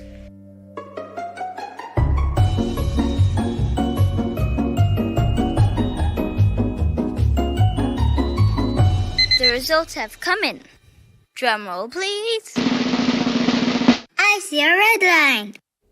A line across the C means that you have a COVID negative result. That means the test did not find traces of COVID proteins, called antigens, in the sample. A line across the C and the T means that you have a COVID positive result. Don't worry if you test positive. It just means you need to take care of yourself. Your parent or guardian will let you know what to do. And if they need more guidance, they can always call the flu hotline on 1-800-534-8600. If you get no line across the C at all, it means that your test did not work properly. That means you have to get another kit and do it again. That line across the C should always show up. And that's it, all done. Just make sure you clean up and throw all the testing bits away. Wash your hands after the test for at least 30 seconds. And you're good to go. Remember to report your results to your school and follow the directions they give you. If you find yourself feeling worried, sad, or even angry about taking a COVID test, remember you can ask for help. Some people may feel anxious about getting a positive result. Talk to your parents or guardians. You can even talk to your school counselor. You can also call the mental health helpline on 1-800-534-6463 to talk to someone who helps kids with their feelings, like Miss Sophia. Stay safe, everybody. Thank you for watching. Bye.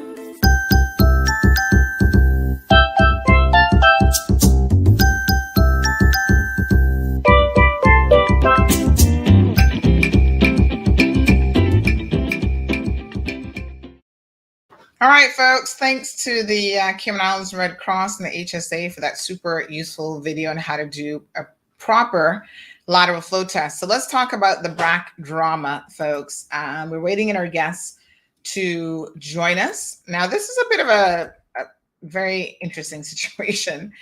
Let me start to introduce the topic a little bit. So when the guest comes on, it'll make complete sense in terms of what's going on, right? Ay. Boy, Brackers, y'all know how the story go over there. So they love drama just as much as anybody else, apparently. So here's what we know. Remember last week or week before, we did a story on the BRAC church that was like a super spreader event. And basically, we understood that the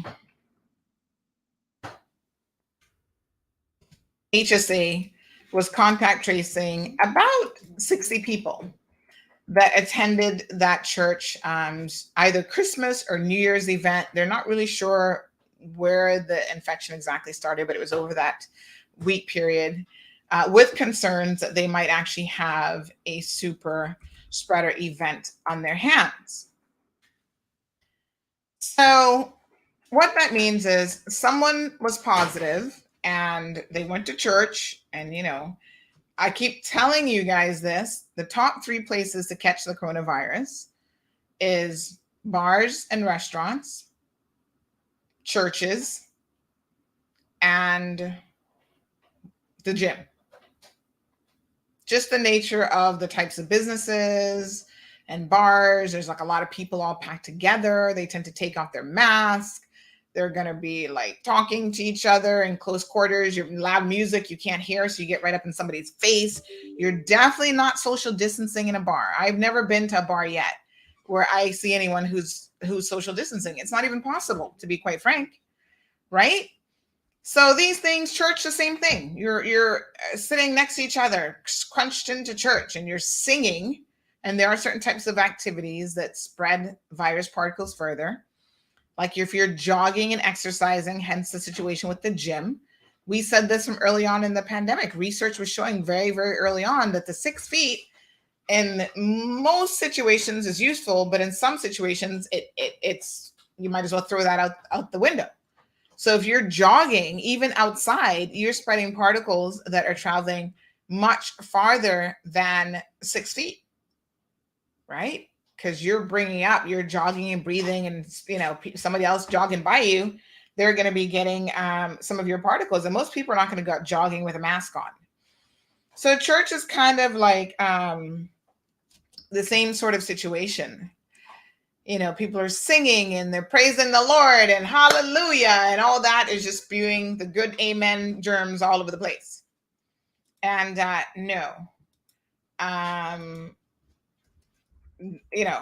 saying hallelujah isn't going to help you. I don't know what kind of miracle y'all keep expecting, but it ain't happening.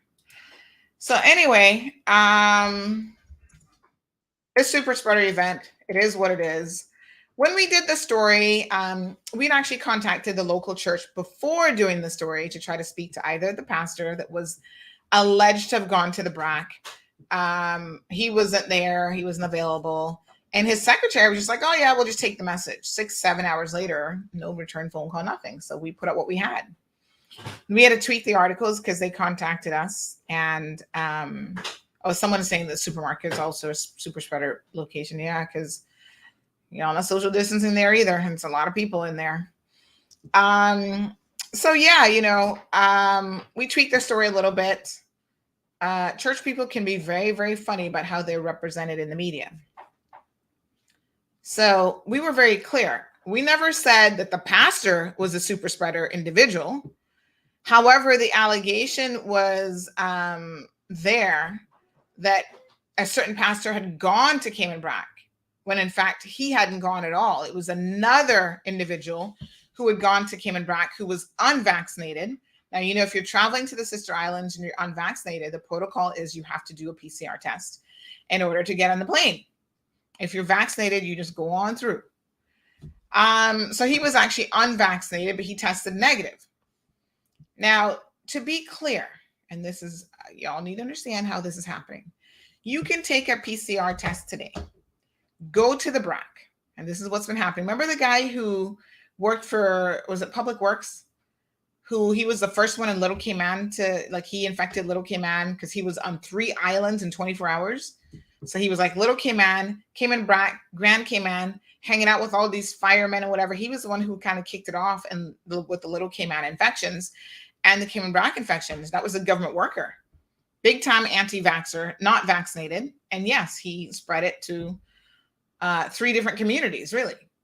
And by the time he tested positive, this is my point, right here in Grand Cayman, to go back to the Sister Islands, I think he resides in Little Cayman, if my memory serves me correctly.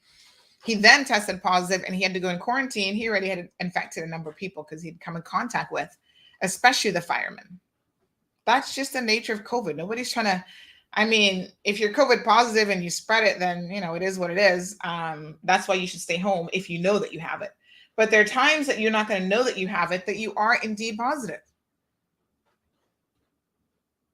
So there's been a lot of stories circulating about what's been happening in the church. So yesterday, there was a post that went up on this page. Now, the good pastor contacted us because somebody told him that this was our page. So let's make sure we get our facts straight, folks. Cayman Mall Road has the one page. We don't pretend to be anybody else. We don't have time to pretend to be anybody else. We don't put up fake accounts. I don't have any fake accounts. I have 2 Facebook accounts, both in my name. One is Sandy and one is Sandra. And that's because I'm always getting blocked on the Sandy one. So when I get blocked there, I got a backup one. really for the back end stuff that I have to do, the management of stuff. I seldom even post on that account on my personal page because I'm just really using it to access, I can understand why some people, especially if they're civil servants, might have a fake account because they think that there's certain things that they can't say and they can't do. But I always question people who have fake accounts and have the biggest mouths in the world. They always have the most to say.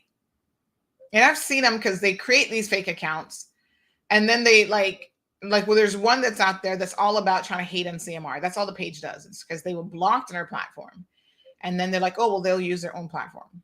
They got time on their hands, obviously. But you're a coward. If you can't have a real account and be like, okay, this is my opinion. I don't like CMR. I don't like Sandra. I don't like the premier. I like and be who you are and say it. I can respect that person because they have an opinion. At least they're man or woman enough to let it be known. The reason why these fake accounts pop up is because they are cowards, because they know that what they're saying is a bunch of lies and it's fake and false information. It's slanderous. It's liable, and that they will be sued. And so they can't bear the consequences. It's so ironic, right? Because a lot of times they have the most to say about us, but we bear the consequences. We print every single day. We have a business license. We print and we will be held accountable. Now, no one has been able to successfully do that yet because we've always been 90% plus on the side of right. So even the people who might have said, well, this one word is offensive to me, doesn't mean that you have a good legal case, right? And so at least we're standing here saying, yep, we're publishing this. If we get it wrong, we will correct it. We will apologize just like every other media house. But you got a name, you got a face that you can hold accountable. These fake pages are ridiculous. So I've told you guys about this fake page before. It's called CI Violators of the Law. Last week, they were publishing fake information about the country going into lockdown. You guys remember that? That's the context in which we were more recently talking about them. So we had to do an entire corrective video because we posted it up saying, this organization, or it's one person, it's not even all that, but this person has said that we are going into lockdown, that the government is going to, it actually said something like the government is meeting right now and they are locking us down and da-da-da-da. So we put up a message, a screenshot, but people missed the whole screenshot situation, where we said, how can the government be meeting right now when the government is actually over at the court's office for the grand court opening? Like the last time I checked, there's no time travel that we're aware of. And you certainly can't be in two places at the same time. But the way I think in which we did the post, it kind of went over the heads of a lot of people. So we then had to adjust the post because people were like, oh, I thought you were saying this. And I was like, no. So we had adjusted ever so slightly. And there were still people who were confused.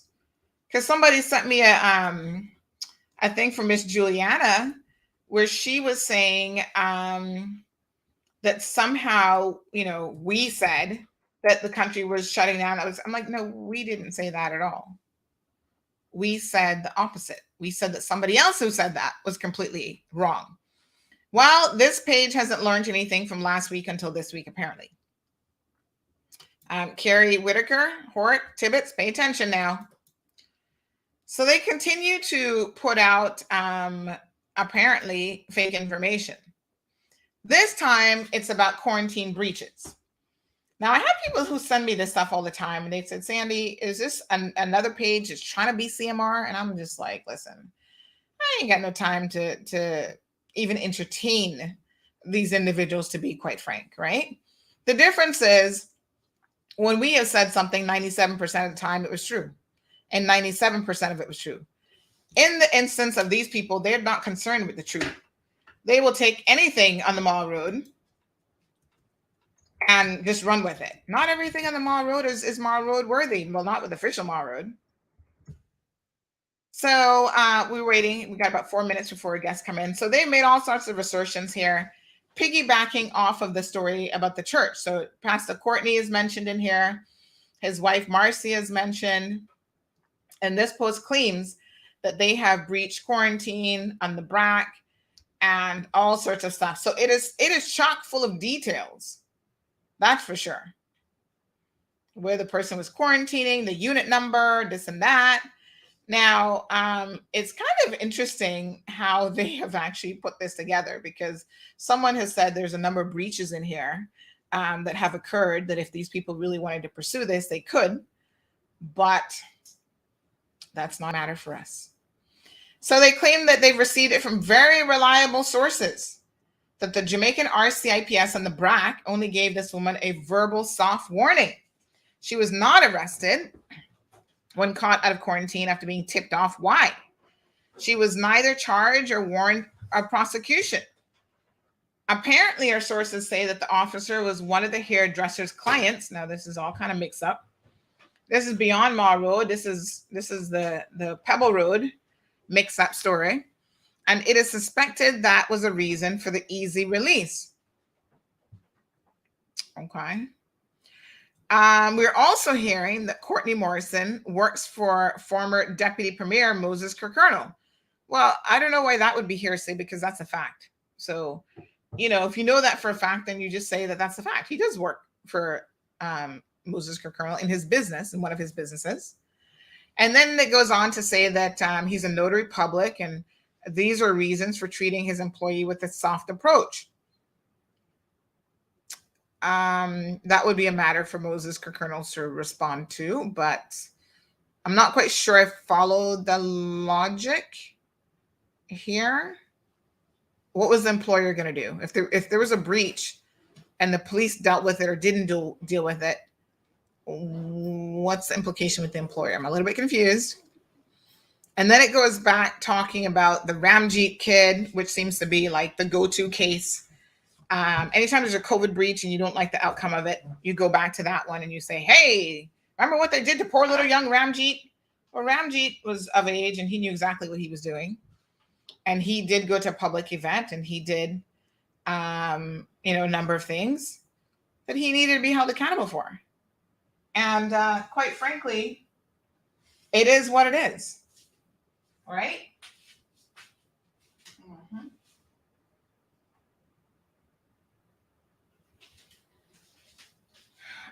All right, folks. So we have to ask if Cayman Brac has become a haven for corruption. And who is beneficial when breaking the laws. Calling Commissioner of Police to investigate this, because plenty of witnesses saw this woman out and about. All right. So, Carrie, did you get a hold of the Commissioner of Police? That's the only question I have after reading this long mix-up situation. We will have a guest on the program here shortly who's going to tell us that this is all a bunch of lies. That's going to be his position. Not even to me have the police commissioner's number. So that is, you well connected. You're more connected than Ma Road, child. I want to hear all about that. Anyway, give him a couple more minutes. He's got to be on the show. So this is the mix-up story. There's some interesting things in it for sure. The question about has Cayman Brac, what'd she say? Has Cayman Brac now has become, we have to ask if Cayman Brac has become a haven for corruption. Chat, please.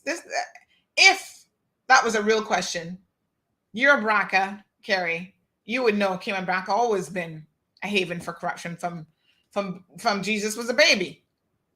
Y'all have some of the biggest child molesters there roaming the streets, molesting your children left, right, and center. And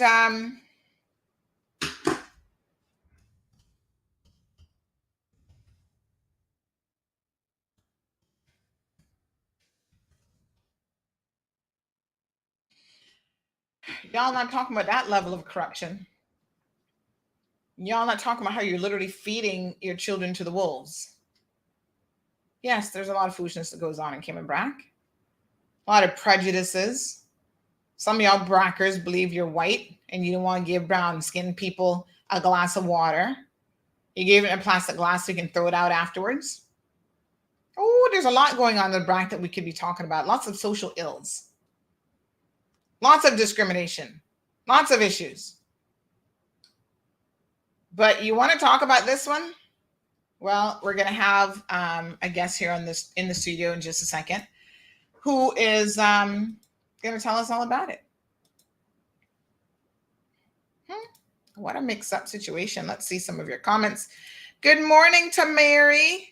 How can anyone know who passed it to who? How do we know? Well, if they were inclined to know, there actually is a way you can actually trace. Let me get my little stick here. You can trace the DNA of the virus. It's called, they don't call it DNA, it's an actual term for it, but you can actually break it down to that level where you could tell precisely, we've talked about this before, who infected who and where it came from. That's how, we told you all about that situation in terms of community spread in Northside with the drug bullets. That's how they know more or less how those persons got infected. The government was hesitant to tell you that. It took us telling you first, and then the governor said, there's a likelihood that we have people coming in, bringing drugs into this country who are also bringing in COVID.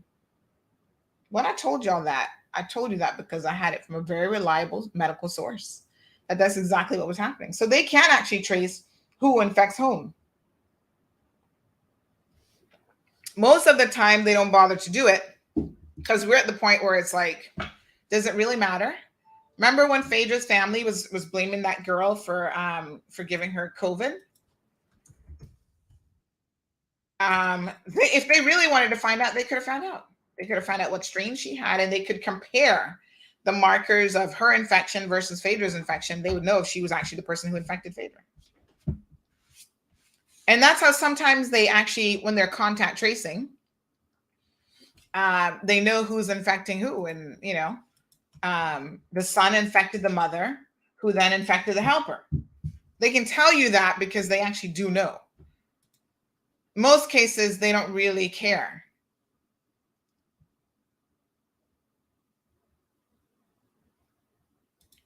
All right, so a guest is trying to come on. Good morning, Catherine.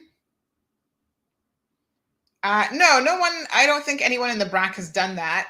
There is a young man apparently who they suspect is sort of patient zero just because of the timing and stuff that he got it.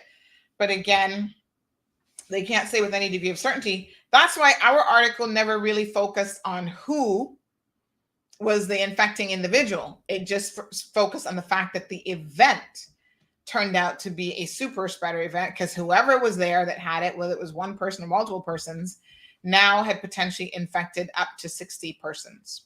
And they were contact tracing. And remember how this worked. If 60 people went to church that weekend, right?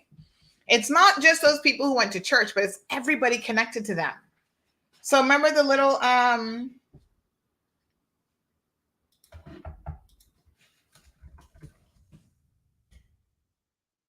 remember the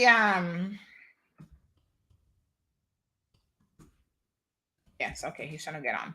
Remember the little old lady who died? She got it from the helper. And the helper got it from church because the helper went to that church. That's just how it is. Now, she didn't die because of COVID, as we have said numerous times. She had other comorbidities. But now she gets the honor of being counted as Cayman Brac's first COVID-related death because she was COVID positive. What a hot mess. So much drama for a little place, Cayman Brac. Thanks, Louis. A Malinois. You know what is so interesting is the Brac is so small that I swear, this is just my opinion, they don't have a whole lot to do. So I think a lot more mix-up happens there and chatting about people's business than even here. Because if you're not at work, and even when you're at work, how busy could you really be in the Brac? So what else do you have to do but chat? people business. The biggest mall road is on the Brac, I think. But I tell you, it's not the mall road, it's the Pebble Road. There's not even marl on it. What is it before you put marl on it? What's it really called? I don't think it's called Pebble, but you guys know what I mean. So this is a hot mess. Binks Vega says, good morning, Sandy. Do the new changes to quarantine isolation also apply to unvaccinated travelers with unvaccinated children? No. Nope, and nope. So let me clarify something, because I think Blake's question this morning got us a little bit confused, and I did reach out to the Premier about unvaccinated people. I don't think he's going to mind me playing his voice note, so let me play the voice note while we wait on our guests to come on. So let's clarify the new rules, right? Because I think, sometimes we're getting a little bit confused here. So this is what I emailed the Premier, and I said, unvaccinated persons in the household of a positive must quarantine for 10 days. And then I said, hold on one second. To send this out to...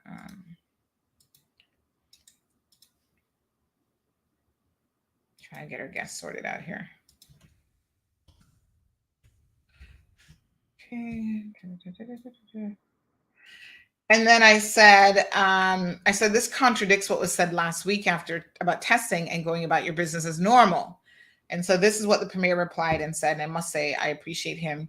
You see, this is the difference between the previous government and this government. I was asking Alden all sorts of questions last time. Now, the funny thing is kind of at the beginning of the pandemic, sometimes he would respond, I guess, when he was in a good mood.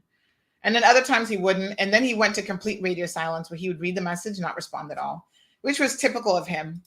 Here's Wayne's response, Premier Wayne Panton, this morning. No, anybody who's unvaccinated in a positive household has always been required to quarantine. If you are vaccinated, then the national lateral flow test policy comes into effect, or applies, I should say, and anybody who's vaccinated have the ability to come and go on a daily basis, subject to having a negative lateral flow result every day. But people who are unvaccinated don't. Oops. Oh, sorry. That was me clicking on something else and closing that there. Come and go on a daily basis, subject to having a negative lateral flow result every day. But people who are unvaccinated don't have the same ability. So crystal clear now, right? Okay, by the way, don't forget the Premier's on tonight, folks. 7 p.m. for another episode of Premier Access. So make sure you pop in.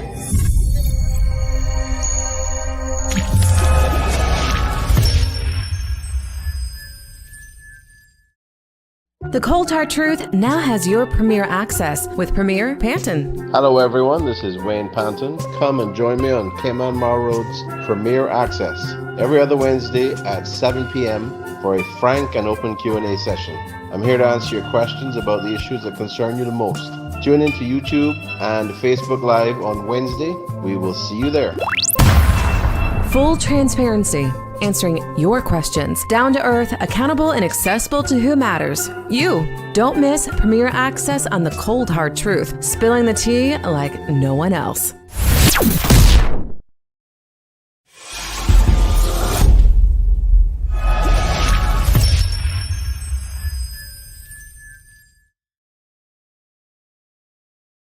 All right, folks. So that is tonight at 7 p.m. Make sure that you tune in, 7 until 9. Emma says dirt road. Yes, maybe that's a better term for it. Aliana says, oh, the Brac, you just have to love them in a special way. So someone says that the COVID at Flow, or Customer Care Center, OTS, what's OTS? Will be closed today to facilitate a deep clean. Please visit our WhatsApp virtual store 925-3569, or one of our retail stores. Is that the main headquarters then off of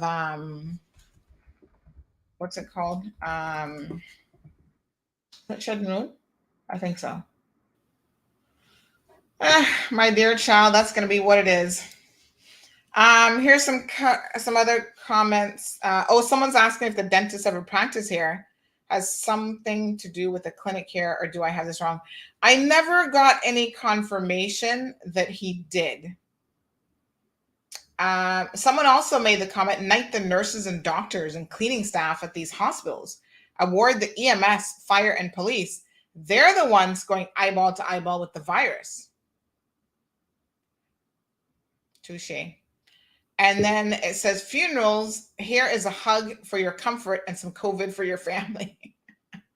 Yes, because funerals, again, as an extension, tend to be super spreader events. So someone said OTS is one Technology Square. Thank you so much for fabulous listeners, which is the one at the corner of Shedden Road and Eastern Avenue. Oh, yes. Thank you very much. A few people said, yep, that's the location. All right. We've got Pastor Courtney joining us from Cayman Brac. Good morning, good sir. How are you? Good morning. Good morning, Sandra, and good morning, Cayman. You got something in the camera there. I don't know what that little green thing is. It looks like a little leaf or something. What is that? Is that a plant? Oh, yeah, it's a plant. Yes. There we go. Yes. I was like, what is that right in front of the camera? All right, Pastor Courtney, I don't think I've ever met you before. I'm not sure.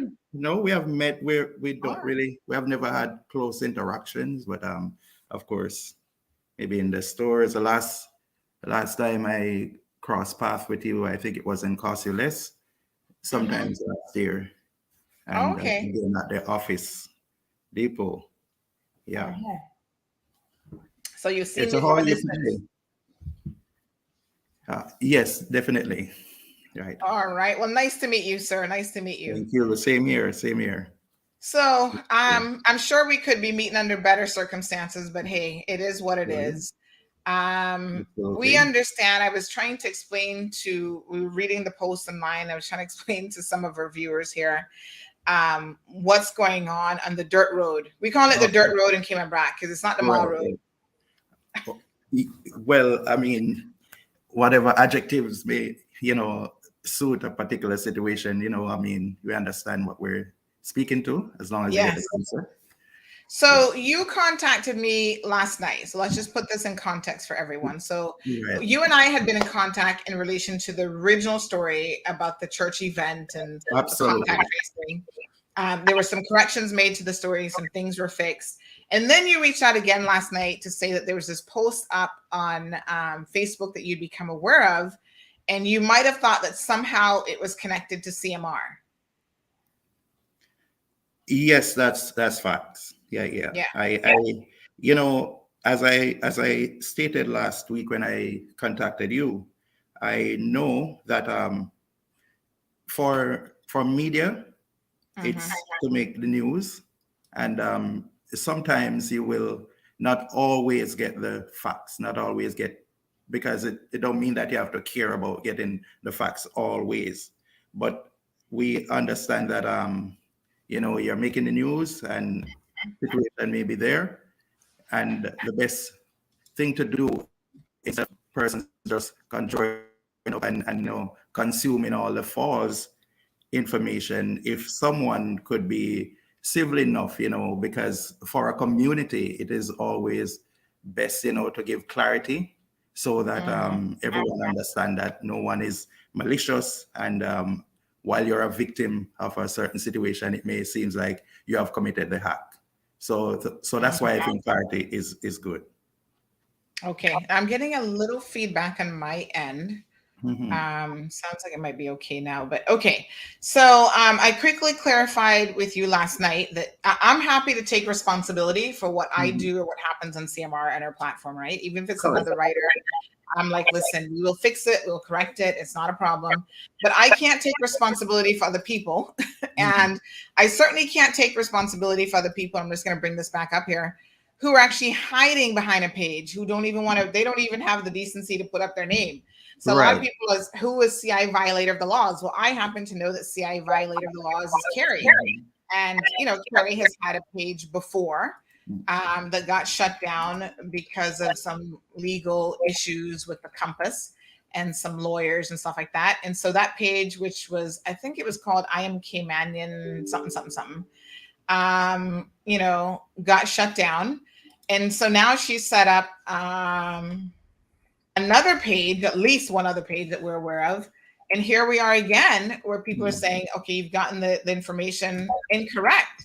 So let's talk about what's in this post, what it says, and what is incorrect and what isn't. Or is there anything in this post that's correct? If I might give me a chance, let me see if I can just open the post. Yes. Yeah. And then we can speak to it more in detail. So it's a quarantine breaches in Cayman Brac, an hairdresser. And then it has one of my company name, Perfect Beauty Center. So I do own a company by the name of Perfect Beauty Center, right? Okay. Correct, which is for my. Okay. So I have a hairdresser. What I know about my hairdresser, Kedine Booth, is she was tested for COVID on January the 3rd or 4th, somewhere there.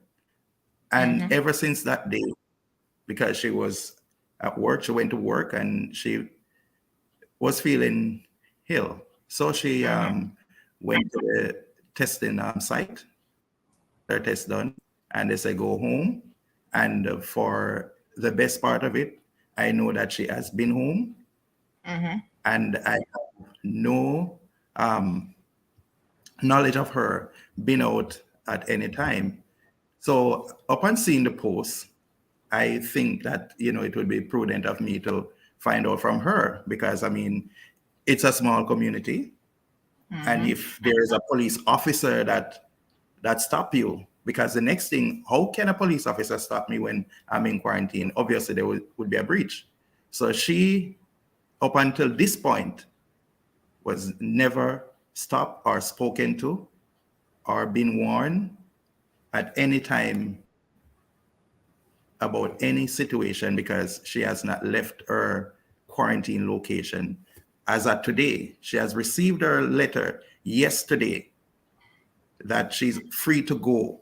And at this time, she has not left her house as yet, because she has a young child who recently tested positive, and she has to wait to hear from the public health what her situation will be, because will she be allowed to test and go out to work and so on. She needs to understand that first. So with the Mr. Police Officer and all of these mystery warning and so on, it's clear somebody can go to the police station and let me know, let me understand who is the officer, all of these things, So we don't know at this point. And contacting you, I have also contacted, other media personnel who are into journalism, and they all deny this article. But this is a post. So let's be very, very clear here. What is happening is anybody can set up a Facebook page, and we've seen this before. And I guess people think that as long as that people don't know who they are, that obviously Facebook knows who's behind the page, but that they can say and do whatever they want. And I think this is where it gets a little bit tricky, because I was just explaining to people before you came on the program that people try to hold us accountable all the time, because they know when we publish it, the Cayman Mall Road has published it. And they know if I say something on this show, I always have people call the police on me, child. Oh, Sandy said something about me that I didn't like. That doesn't mean it's a criminal offense. It doesn't mean that it's a civil offense. But they're certainly making these complaints because they can hold me responsible, because I'm here as the face.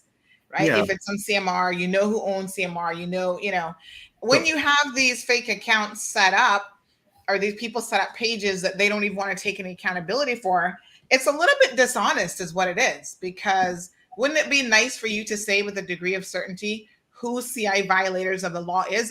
I know who it is, and there's a very specific reason why I know, and I could get into those details, but I won't necessarily go down that road Yeah. right now.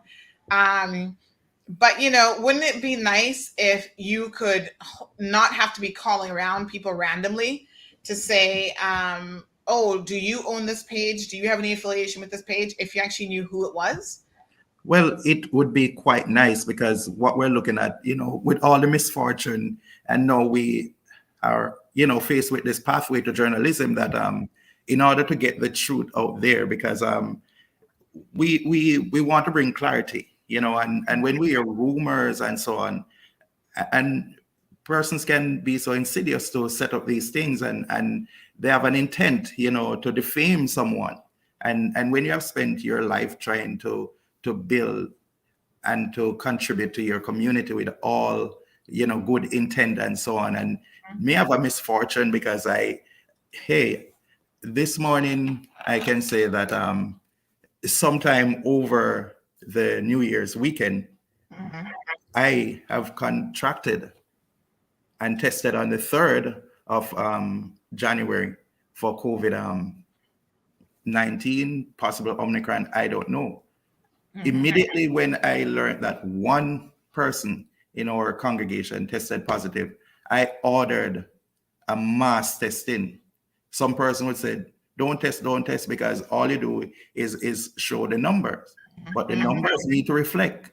It's not something to hide. There's a massive flu going around with a high-tech name, and we're careful not to spread it, because we're all at risk.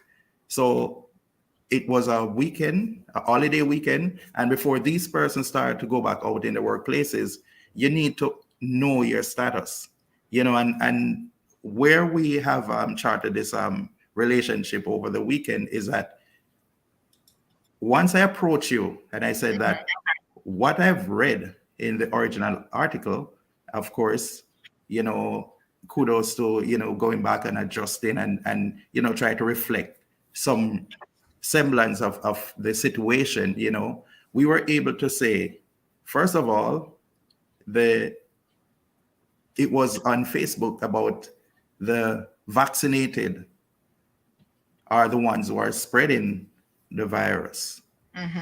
We don't know who spreads virus. I think people just contract virus. Right now, this morning, if our title is super spreader, I don't know what would call the supermarkets and so on, who I've spoken to over yesterday, where they have the 60s and the 70s, employees who are down and out. It's just this wave that we're not exclusive to, and all of us are experiencing it. But I was able to say to you that for us not to tag a pastor or a minister who came to the Brac to say maybe he brought the virus, that individual was an unvaccinated person who had to do a PCR coming in to the Brac. Yes. And then had service with us at the church. Now you go to the church, and let me see if there's anything else we could do. All the doors, or most of the doors, mainly the entrance, would have the signs. Wear a mask, please. Sanitize. You step into the building, the first station to your left is a sanitization station. With every change of a mic, there's an individual who goes and sanitize a mic. And that church building has more than 10 mics, right? But, choirs are using sets of mic, and you have the speaker, and there's one mic that might be exclusive. I try to keep a mic for myself, even though I share it, but they have the sanitizers right at the lectern that you do all of these so you can practice, good hygiene, So we still don't know what has really transpired. We have suspicion of maybe individuals, who may not be as mature as you ought to be, when you have some signs of coughing, some, stuffiness and so on. But again, the doctor may have said it's sinus, and you were given some antibiotic or some cough drops or something. And these are the same people who were going into a service for Friday night. After service Saturday, they're going out to fireworks, mixing them in fireworks, coming back to church Sunday. And by Monday, we start to realize that, here here's a situation that we're faced with. And that's the truth. Mm-hmm. Okay, so let's go back to the specifics of this post then, right? Mm-hmm. So the Perfect Beauty Center, which is owned by yourself, so it says it's owned by you and your wife. It says here that it's been caught breaching quarantine today in the Brac. So the female hairdresser that works there, you're saying that that's incorrect? You're right. Okay. Yes, because she doesn't know about that. She hasn't been out of her house, and she has not. What we know yesterday, we saw some of the COVID, or you call it CBC, guys at her in the yard, parked in the yard. Somebody told me they saw some guys parked in the yard, which is normal for them. They check on us every single day. And we give credit to public health, they call and so on.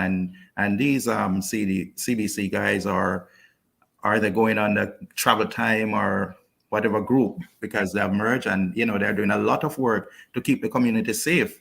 So they check on everyone. The minute you move a car, they are coming there. All right. Now I learned that they stopped by her yard.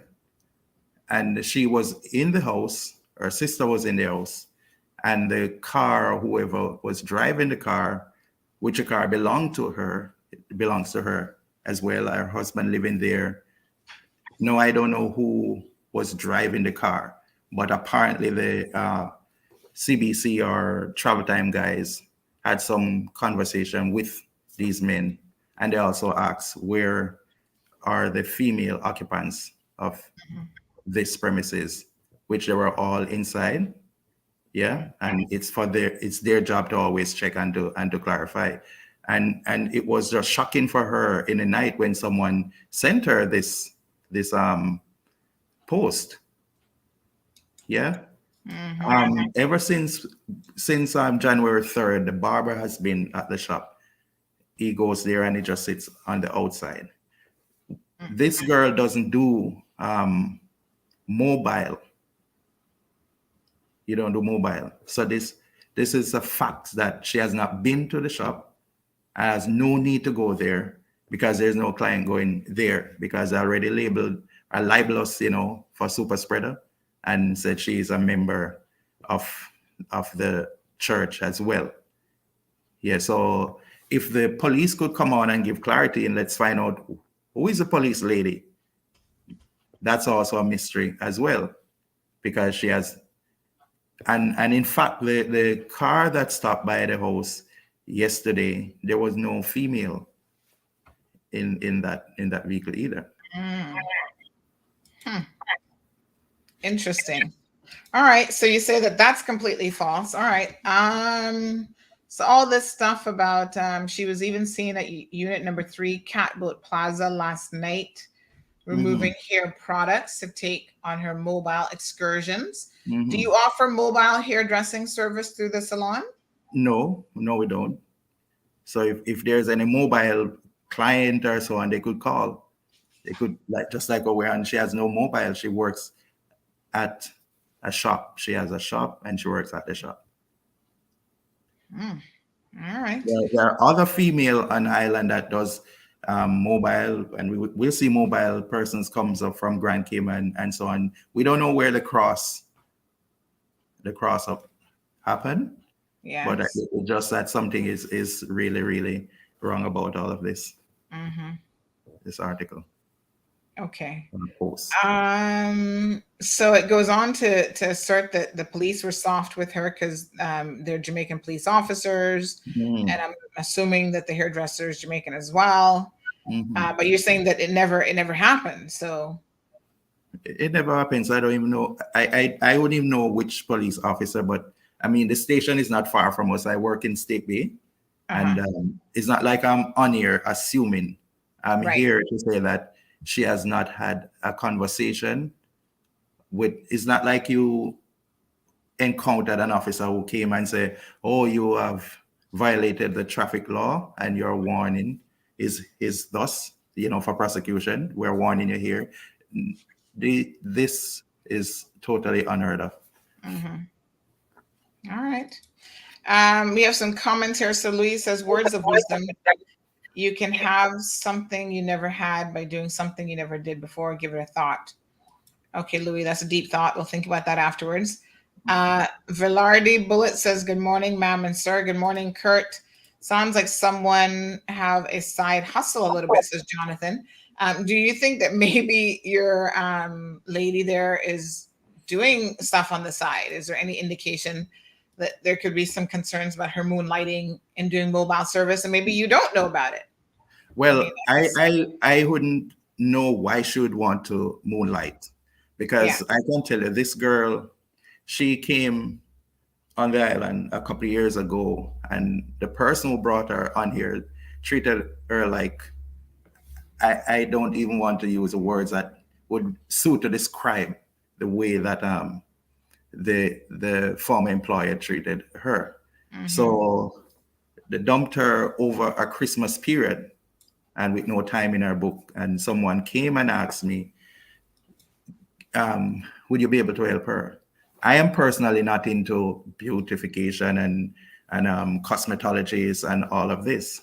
Mm-hmm. Right? What I've done for her is I took her in like a own daughter and a child. She has no supervisor. She has she just go show up to her shop. She's provided with all the resources that she needs to function efficiently. She manages a place by herself, for herself, with the keys and so on.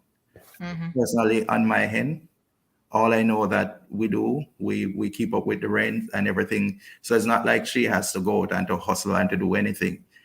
If she want to go beyond hours, she go beyond hours.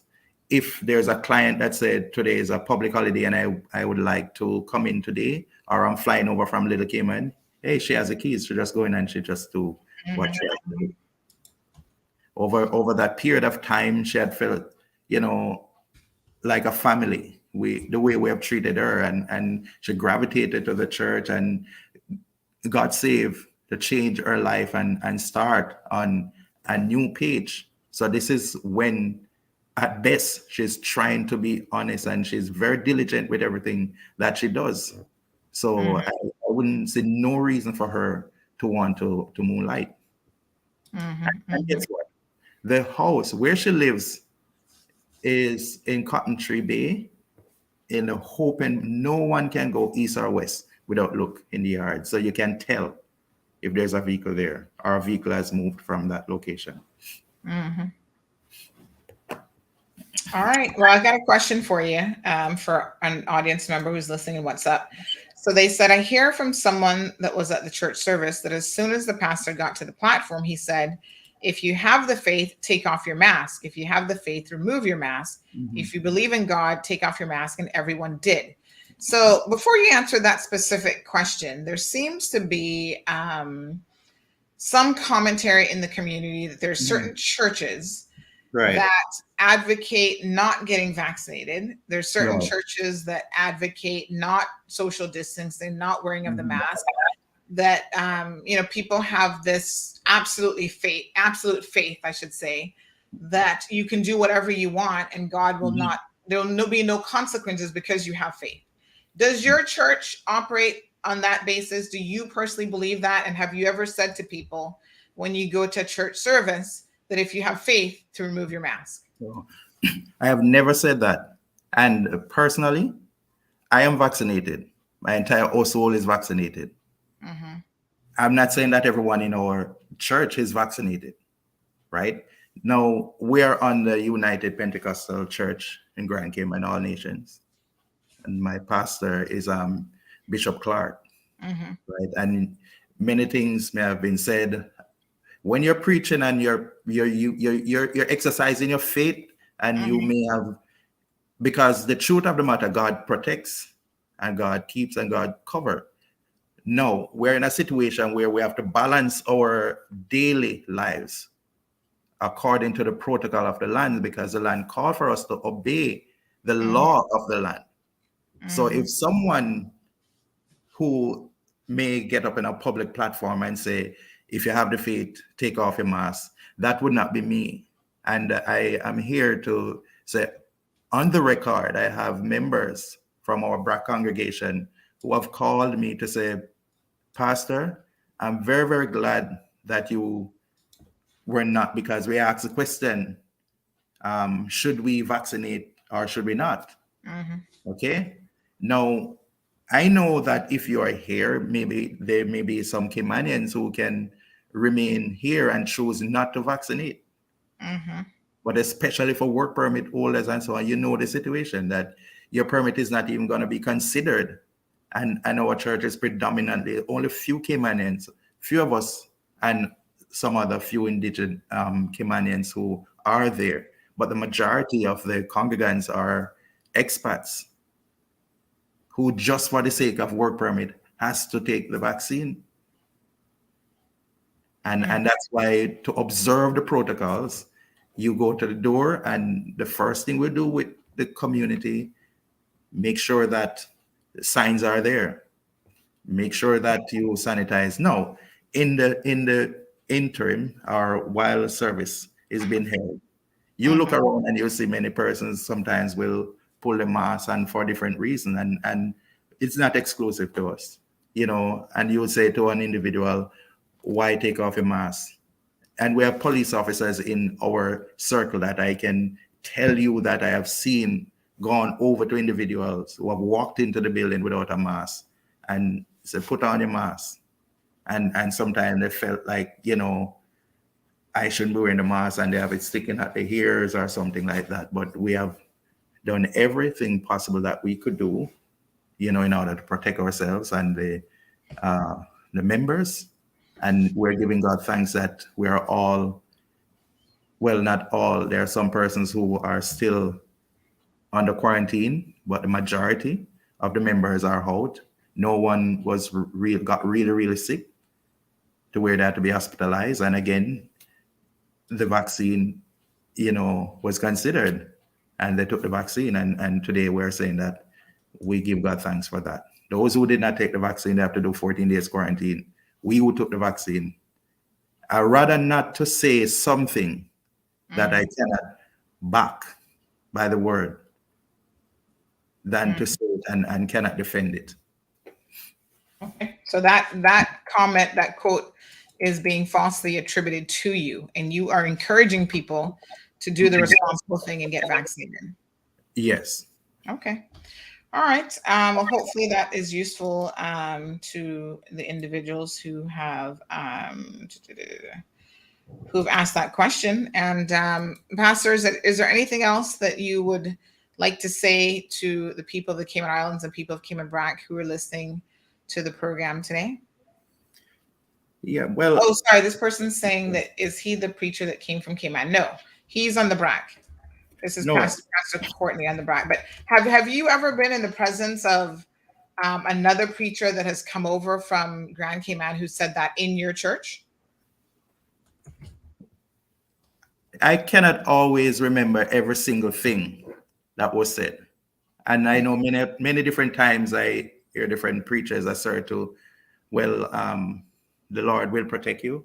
And sometimes we go as far as to say, if the leaders of the country do the right thing, and not just the religious leaders, but we also think the onus is on the church at times to lead by example. But the Bible says, my people were called by my name would humble themselves and pray and seek. So seek the Lord, and he will hear, and he will heal your land. Now, we sometimes think that if there's a situation and you would go and you warn the premier or someone else in government, in leadership, to say, well, we ought to do this. And if they don't do that, then there are going to be circumstances that you will have to endure. It's the same for the church. If the government say then that you have to vaccinate or you have to do this, or there will be circumstances, that's where the balance comes in. So I sometimes I hear persons say, well, God don't believe in science. And my thought is that God is omniscience. And God provides doctors and scientists and so on, and give them the knowledge, because all knowledge is based with him. So the right thing to do is not to mislead. So I try not to mislead. Yes. And it's all over the world. It's not exclusive to Cayman. There are many clusters around the world who believe that the Lord will see you through without being vaccinated, and they're still holding firm to that belief. All right. So how many people? Someone was saying that you have a very large church. I don't know what's considered a large church these days, but what sort of congregation are we talking about, Pastor, at your church there in Cayman Brac? Okay, on the record, apart from having a convention or a mass crusade or so on, at any one time, and this is pre-COVID, at any one time, our largest on record attendance is 81. So we hobble between 40s to 60s. So we kind of sit about 50. Right? Now in this over the long weekend, what we have seen is that first Friday night you're dealing with watch night service. So you have some persons who attended Friday night, but they never came Sunday morning. Then some came Sunday morning and never returned Sunday night. Yes. So we think that we will, on any good Sundays, we're in the 50s. Now, another thing. Is that considered a lot for Cayman Brac? It is considered a lot for the church, because there are some churches that maybe down to 12 or 13. And the next thing you should know that ever since early about September, a lot of the churches on island have been closed. So the pastors are staying home. And we're saying then we really think that the church doors, we're going to go out and weather the storm. And if we perish, we perish. But we'll try to be wise and do the best that we can. And of course, even early December, there were absolutely no cases on Cayman Brac. So everyone felt safe. Maybe we have let down our guards to a little degree, where we normally would have someone standing at the door to really try to, sanitize you and all of that. We just leave the station there. But again, we realize that the Omicron virus, the way how it functions, that it lives in the nostril and in the upper respiratory and so on. And the building is 40 feet wide. And from the lectern to the door is 60. And it's fully air conditioned and airtight. And if you're going to spend 2 hours, we normally would try to shorten our services. And I think the Sunday night, we kind of had a more lengthier service because Monday was going to be a public holiday. And then you have a visiting speaker and he's there. And, persons are doing the New Year resolution who want to. And I personally said to the congregation that I don't know who wants to make a new resolution for this year and so on, but I don't want you to commit to things that you are not able to fulfill and so on. So just think wise and let us allow the Lord to lead us in the year, because we don't know what may befall us. And those are words, they were like streamed, so we went until about 10 o'clock or after 10 the Sunday night. And then Monday morning, we start to show, some symptoms and return positive lateral flow testing. And from there, I had to be proactive to try to gather everyone who were still in home, go get tested, don't go. And I was still testing negative, and until Monday night, negative. Tuesday morning, another lady called and a brother called and said, test again because we have tested positive. And I continued to test. My son was negative, my wife was negative. Until Tuesday, I was the first one that got back a positive. Okay. Some questions here or comments from our viewers. So Sandra says that sounds like lots of side hustle going on in the Brac. I suggest a thorough investigation, too much corruption. Karine says, so who has her permit? I'm assuming she's referring to the lady that works at your salon. No, So this is a company. This is a business. This is Yes. Perfect Beauty Center, right? So she works for Perfect Beauty Center. Her permit is for Perfect Beauty Center. She's paid by Perfect Beauty Center. It's just that she's the lone female employee that works along with a barber, and we're not over them like draconian and going back and forth, because a salon in the Brac. Let me tell you what I've gotten from my beauty salon. I only go and get a haircut there. I've never gone in and say, give me $100, because the level of business that we see, it's rather we putting in resources to try to keep it liquid. Okay. Yeah, so the Lord help us when we're able to pay the landlord the rent. We don't have to add something to it. And that's a cold hard truth. Now, the fact of the situation is that back in the early 2000s, when the barber was always Spot Bay, when Miss Juliana was operating, and we had one West End. And it was very, very hard to say to the barber, I'm coming to Spot Bay for a ear, just to get a haircut. And it's all right, come, I just have one in the chair and one waiting. And you have 1 hour lunch break. And by the time you get to Spot Bay, there is 4 persons waiting. And that extend your wait for another hour to an hour and a half for him to go through 4 persons. You're late coming back to work.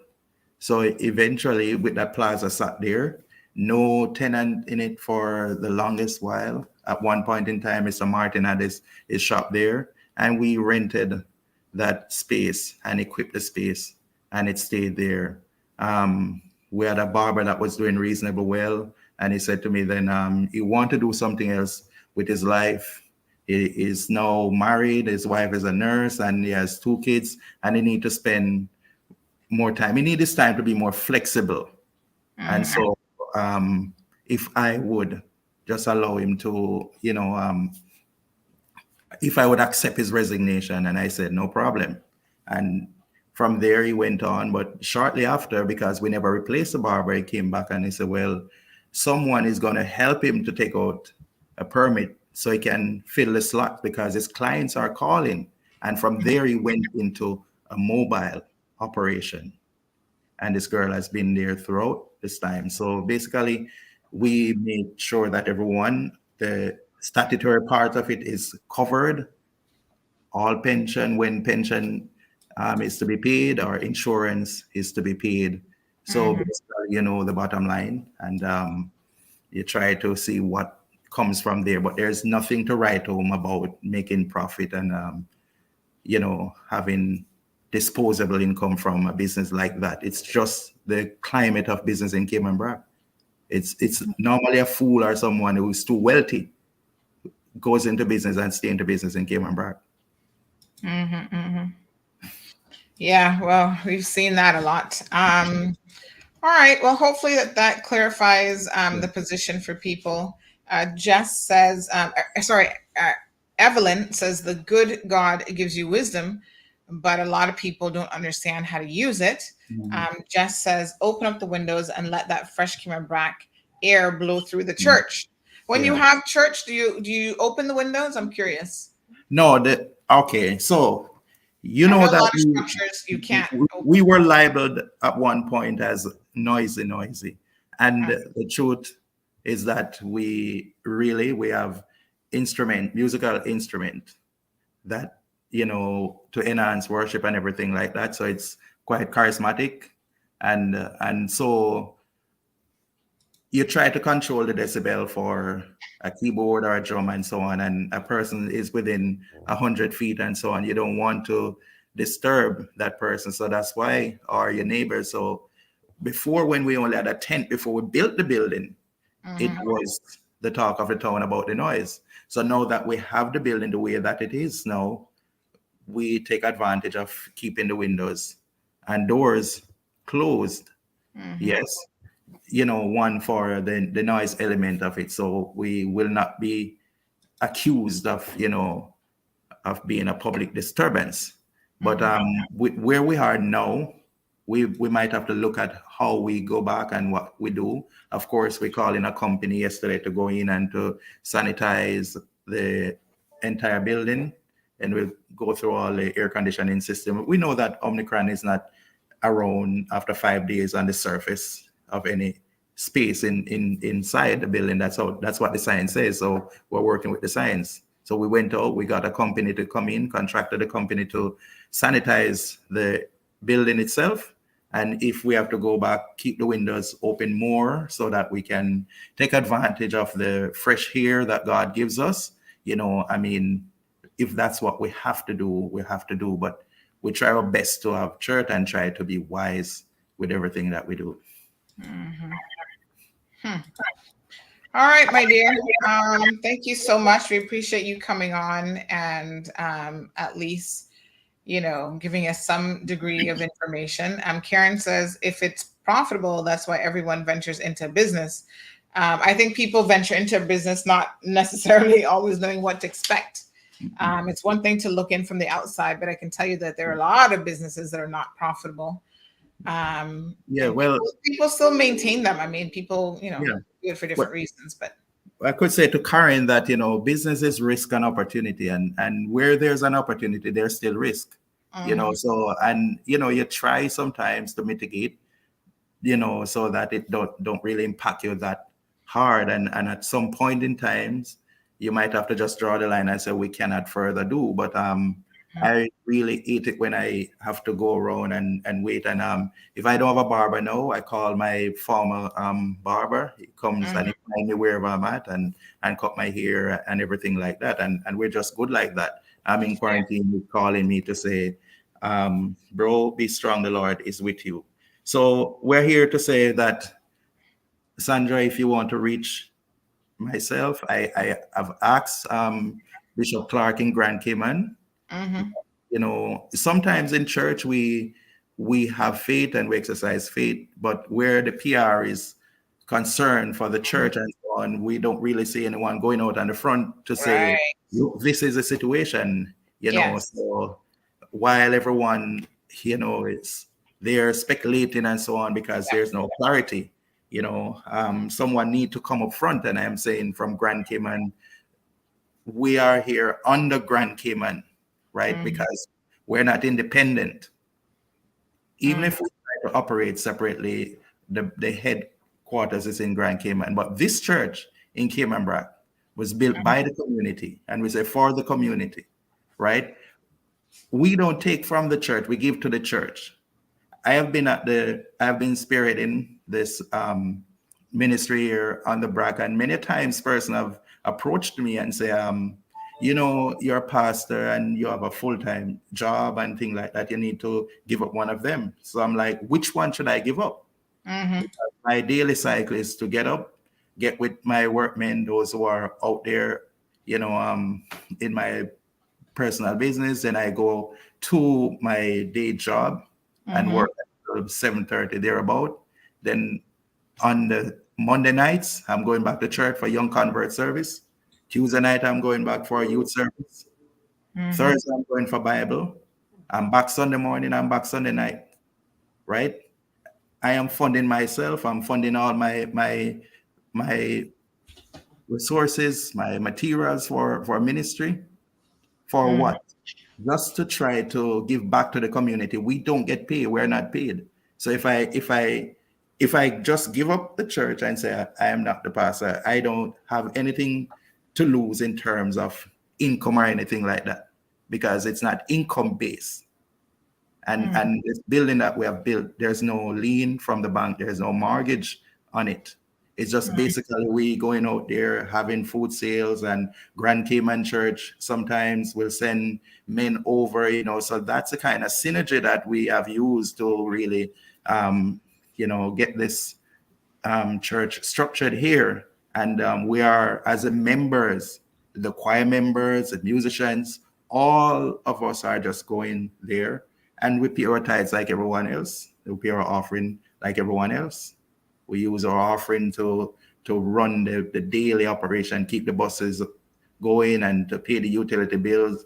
And sometimes that fall way short, but that's just life on Cayman Brac. So it's not that we're in it because it's financial base, and there's something that's for me personal. I don't know about any other one, but that's where I stand, and that's how I choose to give back to my community. Not only that, when it comes on to sports, that's why I was indicted also in the, as a hero for, part of the long serving community member in sports. So I have my certificate for all of that and what we have contributed to the community. So today I'm really happy that I contracted the COVID in church or at church or around a religious group. It could be in the bar, it could be in the clubs. I'm originally from Kingston. I could be out on the street doing something bad, but we want to do positive things. We want to exert our energy into positive things for the community, to be an example. Yes. Okay. All right. Well, I'm not sure. I hear you, but part of me is like, it probably doesn't matter where you catch it. The good thing is, good thing you're vaccinated, and it's probably nothing more than just a little cold for you. And you're doing just fine. So, Pastor Courtney, we appreciate you coming on the program. Like you said, there are lots of, this isn't true of just churches, but there are lots of organizations. Sometimes it's government organizations. I always reach out to them and I said, if you don't tell your story, no one's going to know. No one's going to tell it for you. So, you have an obligation to set the record straight where necessary and where required to do so. Share what you need to share, and we are certainly a platform that is open to giving people that opportunity. So I appreciate you reaching out to us yesterday and clarifying the situation again this morning for the benefit of everyone, so that they can know what the true position is. I thank you also for giving me the opportunity to come on, because I really think that, we need to respond in a positive way to bring clarity. When there are rumors and, it might be for a defamation, someone might be just insidious in what they're doing, and they will create these posts just for mischief, because, what if I want to say today that if my hairdresser has a breach of or quarantining arrangement or by law, she need to stand and the consequences that comes with it. She need to face that as well. And anyone who breaches the quarantining regulations of the government, they need to really stand up and to face it. Sometimes things might be because they're tweaking the laws every week, and a person might not know, unknowingly. So give them an opportunity to say, but if you have breached, that you are to be held accountable. And so we're not here to cover anyone. They know where to find her, where to find the police station, and we would also want to find the officer who conducted, which we know it's, for us at this point, it's a mystery.